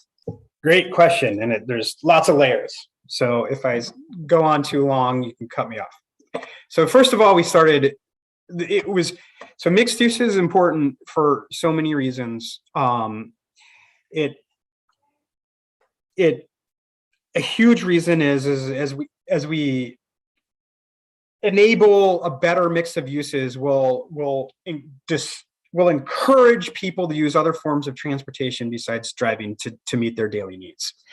And if we can encourage people to get around without using their car, we'll reduce the amount of carbon that we put in the atmosphere. Transportation is the #1 sector of the economy in contribution to climate. And that includes us just driving our cars around. In fact, that's the major part of it. So anything we can do to try to reduce the amount people drive is really important to our planet. And mixed use is key to that. So what we've done on a planning level is we've identified areas that are more or less community centers outside of the core of Missoula's, right? So we're not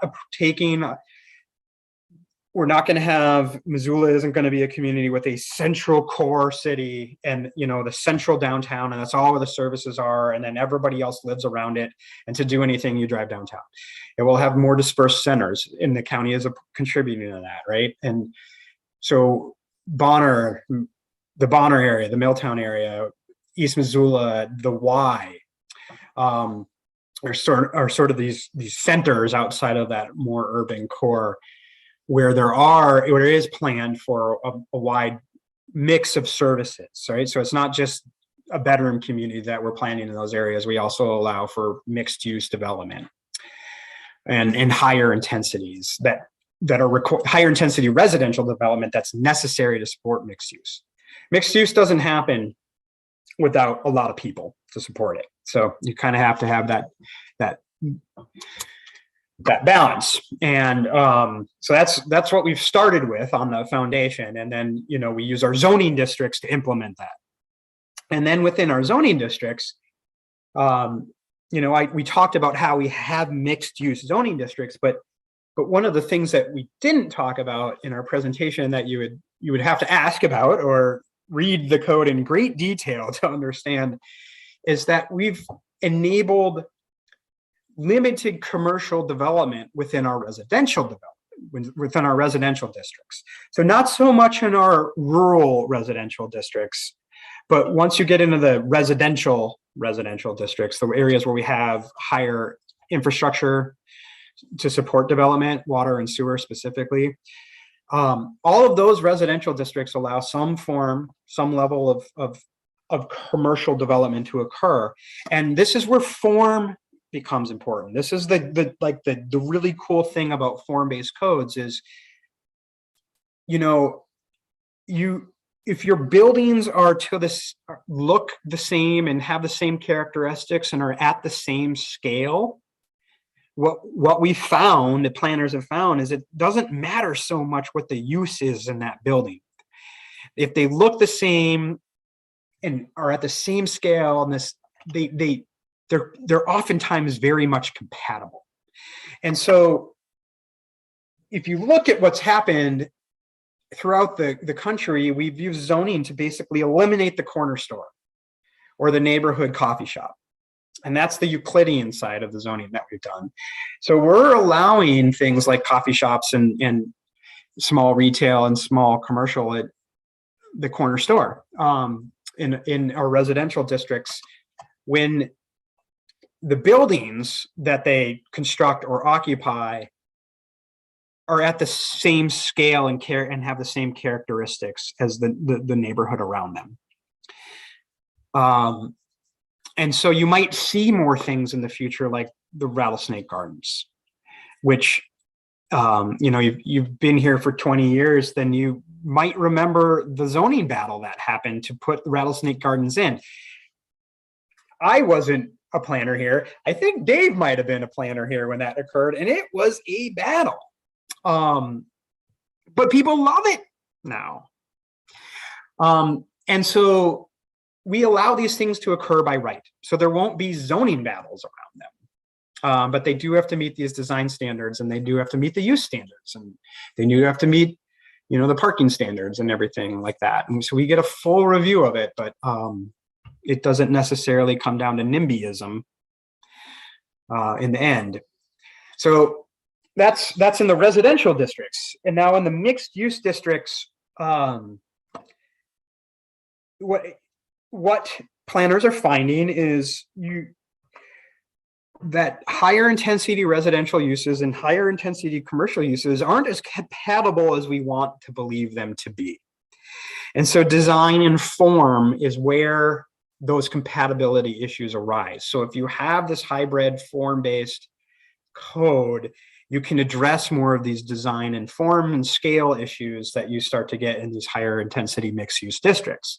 So that's, at the foundation, one of the the principles of the code is to take this hybrid approach, so we can better mix uses in these higher intensity districts, these mixed use districts.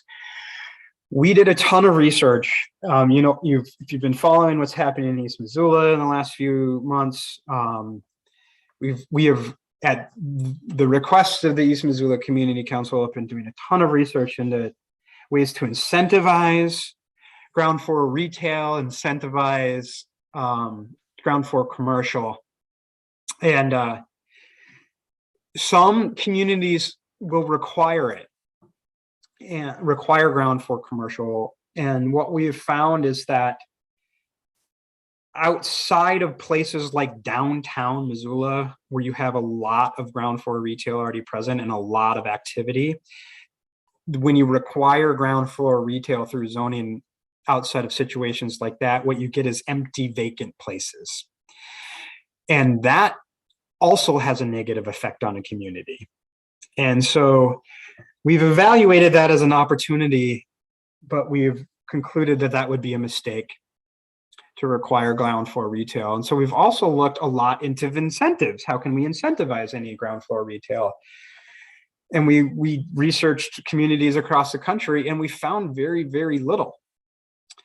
What we know generally across the country, and I don't know for sure if this is the case in the Missoula market, I would wager it might be the case, and there are people that would know, and we should ask if this is the case. But in most cities across this country, we have overbuilt retail, way overbuilt retail. And so most communities are trying to convert retail to residential. They're trying to go the opposite direction.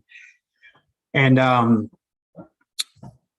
so there aren't really many examples on ideas on how to incentivize ground floor retail.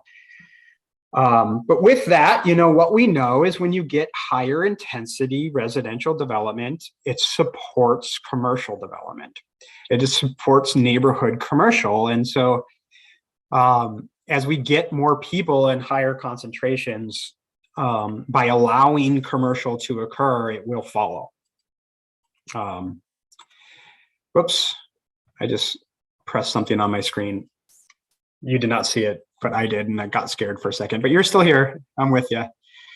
And so that's sort of a really long explanation of probably missed big chunks, but it's we really want to see mixed use commercial. We really want that to be in Missoula County's future. And so do the people that live here. Thanks, I appreciate that. Yep.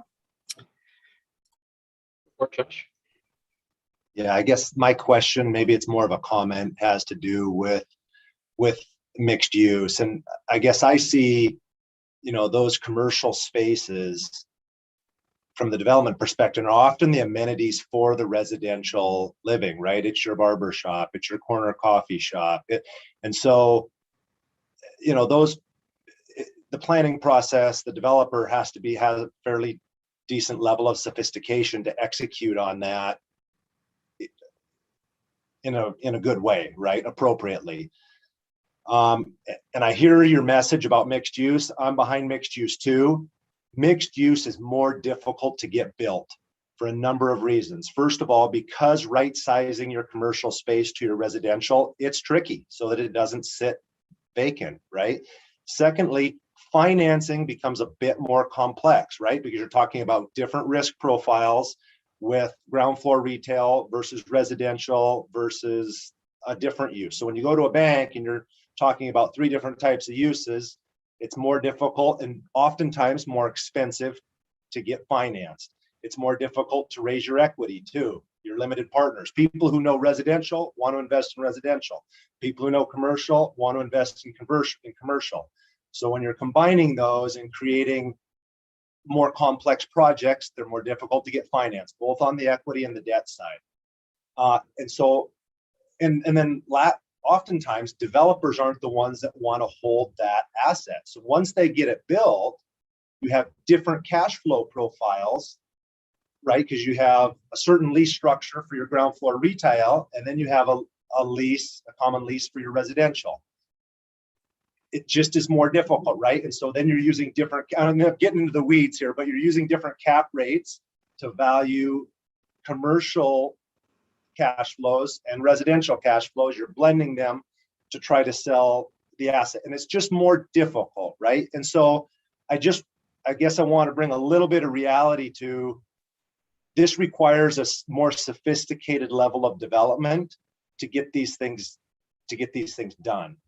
And have you thought about that maybe hampering development and slowing things down in any way? So I don't know. That's just some of my thoughts on mixed use. Yeah, Josh, I love your perspective, and we did think about the financing issue and the complexity issue and the sophistication issue. And so what we kind of landed on was enable it and get out of the way. Mm-hmm. So the folks who can do it, who do have the right market analysis, have the right team, have the right sophistication, can get it done. And we're not a barrier. We've enabled it. We said you can do it by right in these locations, which hopefully are appropriately located in our higher visibility corridors. And then we want to get out of the way. So there's no special permitting, no special process through zoning to do it. Great. Other questions or comments? Go ahead, Sierra. Yeah, thanks, Andrew and Lindsay. I have a question. Actually, I have 2 questions. One is, can you explain how the different zoning districts are chosen? Like, what data goes into choosing ag versus, industrial? Yeah, so that all happened during the land use element process a few years ago, where we did a community profile. We started with we had a technical working group that had like the people from environmental health that run the water, the city of Missoula was present, the realtors, the conservation groups, the economic development people. We had all these really, really smart people that had their fingers in development in some way, right, working with us. And we did this community profile, and we looked at trends that are happening throughout our country in development and the way our communities are growing, looking forward. So this was a forward-looking profile. It wasn't looking back at the way Missoula was. It was We were trying to look forward and thinking about, okay, how is Missoula changing? And how is the built environment going to drive this change? And what's going to drive change in our built environment is residential development, commercial development, and industrial development. That's going to be the driver of change. And so looking at these trends. And so we that profile made some recommendations about what we think we need to accommodate in our planning process. And then we went out and we looked at all the infrastructure, we looked at all the data points, right? So infrastructure, soils, waterways, I can't remember all of them right now, but there were a bunch of stuff we looked at. So it's kind of find out where things were compatible. And we looked at existing land use patterns. We looked at entitlements that people had. Floodplains, the WUI, and then, we kind of mapped that out, and then we went to the public and said, this is what we need, like this is our current situation on the landscape, and this is what we believe is going to occur in the built environment going forward, what the trends in the built environment are going to be. How do we make this all work? And we had the community start drawing on things, and we did 5 or 6 meetings across the valley and had people draw on stuff, and then we kind of smashed that all together into a concept map, and had big blobs: residential, commercial, agriculture, and then we, with the concept map, we went back to the public and said, did we get this right? And then the public, we did a whole nother round of outreach, and people said, yeah, that's what we were talking about. And then we developed the land use map, which is the land use map is the policy foundation for the zoning map. So the zoning map, ideally, over time, will evolve into look like what our land use map looks like. It won't happen all in one day because we don't necessarily have sewer or water all in the right places right now, but over time, the zoning will move towards it. So how we decided where residential goes and commercial goes and industrial goes was a little bit science and a little bit more like art and what the public wanted. And so it's kind of how planning works. You have some data, but people's values are just as important as data points, and you meld those two together and produce a product. And the public gives you a thumbs up or a thumbs down. And if you give you a thumbs up, you adopt it. If they give you a thumbs down, you redo it and go back and ask again. So we got a thumbs up on the land use map, and that's the foundation for our zoning map. Okay, thank you. That helps. And then I just have a question. Is it possible to get like a shape file of the proposed zoning so I can nerd Yes, out? if you are a GIS nerd, we can get you a shape file. You bet. That'd be great. And if other folks, we can also give people on the planning board, if you use Google Earth, we could get you a file for Google Earth too, if you don't use GIS. Also, our the web viewer that we have on the mczoningupdate.com site, we've got a couple different mapping tools that are run through GIS.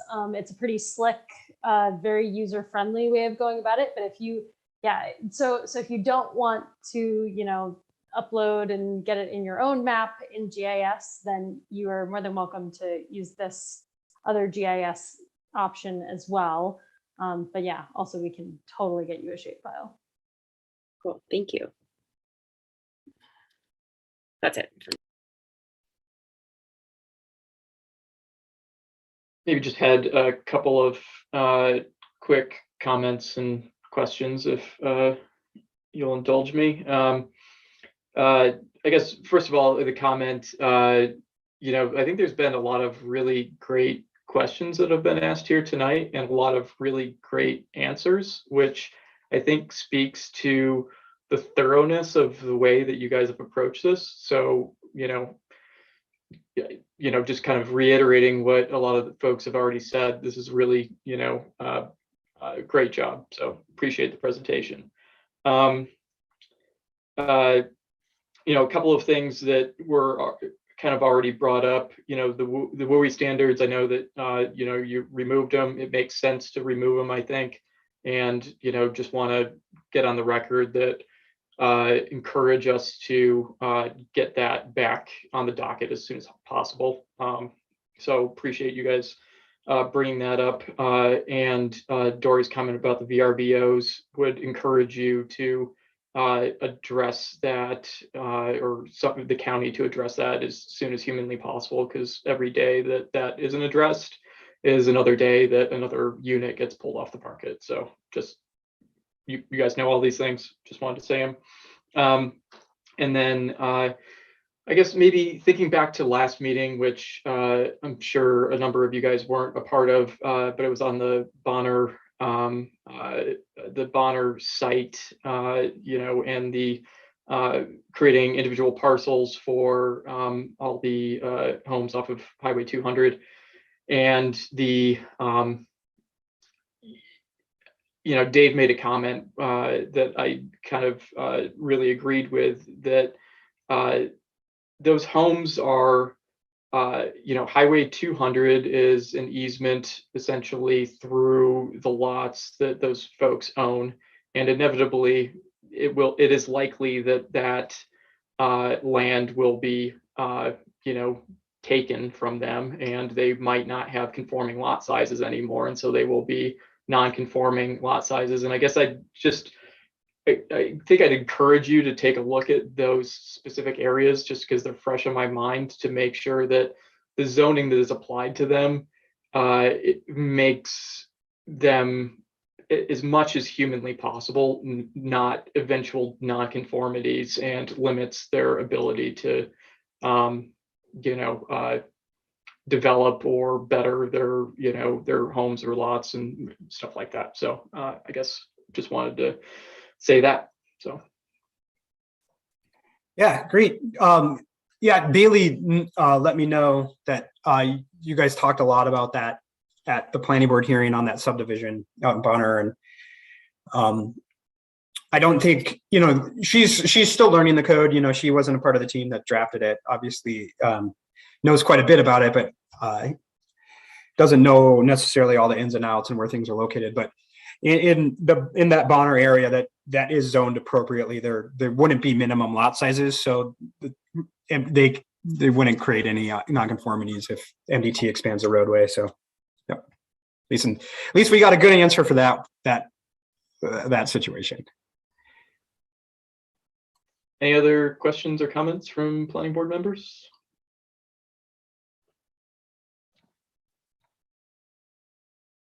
All right, well, appreciate it, Lindsay and Andrew. We'll see you February 15th.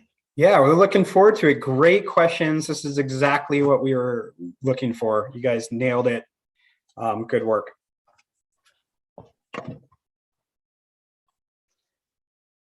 Right. Computer's acting a little slow, so I'm trying to get back to my agenda here. Next on the agenda is committee reports. Tom, was there a TPCC today? There was, in fact. It was a very dense meeting. You were, of course, Ms. Shane. They had 3 presentations. One was just an update on the latest bipartisan infrastructure bill. So obviously the big infrastructure push. The highlight is that it's a meaningful amount of new funding for a wide range of transportation initiatives, and I think it's just a quick overview. There's obviously going to trickle down in Montana. So one point of concern is that right now everyone is still operating under a continuing resolution, and so there's not clarity as to when the budget will be available. And so the MDT in particular is a little bit in limbo because they were kind of anticipating having access to a larger budget, but that's just not fully approved yet. And so I think the main part was this discussion on how Montana and Missoula in particular can kind of benefit from the new funding opportunities, the grant process, and starting the process for identifying some of the candidate projects. So if you recall, a few months back, we got a presentation from a long-term planning transportation plan, and so there's hopefully going to be some projects coming out of there that could get funded that previously may not have been able to get funded. The other presentation was the same one that we actually received in October about the growth policy 5-year review. That was just to get the TPCC up to date on that.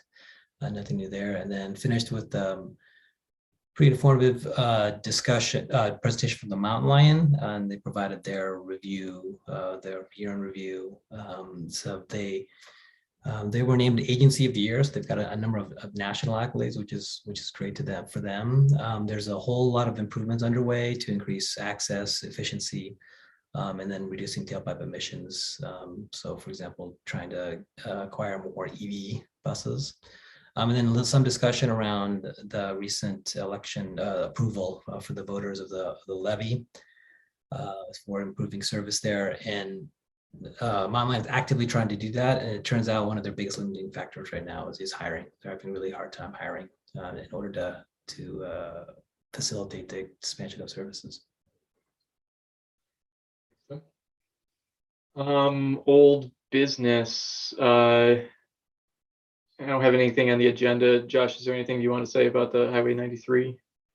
Yeah, so I got that letter to Bailey. She provided feedback this afternoon, right before the planning board. So I want to incorporate some of her suggestions, and then hopefully before the next meeting can get it to everybody on the planning board, so that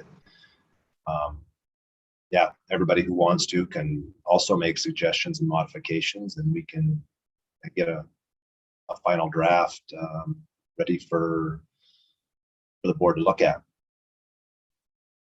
Josh, do you want to provide a real quick overview of what we're doing there, just for Dory and Rick at all?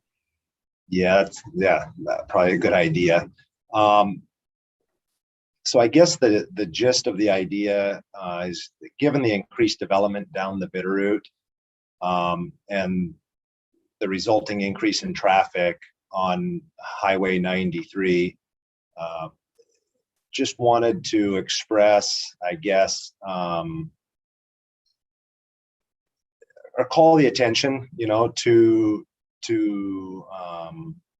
the commissioners in the Montana Department of Transportation that, it's a treacherous stretch of road and quite dangerous, just given the traffic numbers, the type of traffic, a lot of construction and agricultural traffic. It is in a migratory way. It bisects farmland. So just wanted to call out some of those issues and make everybody aware of them, so that as they're considering development or anything else in that stretch of the county, that they're taking those points into consideration. Thanks, Josh. New business and referrals. I don't believe that we have any. And so we'll move on to comments from planning board members. Does anybody have any closing comments or comments in general?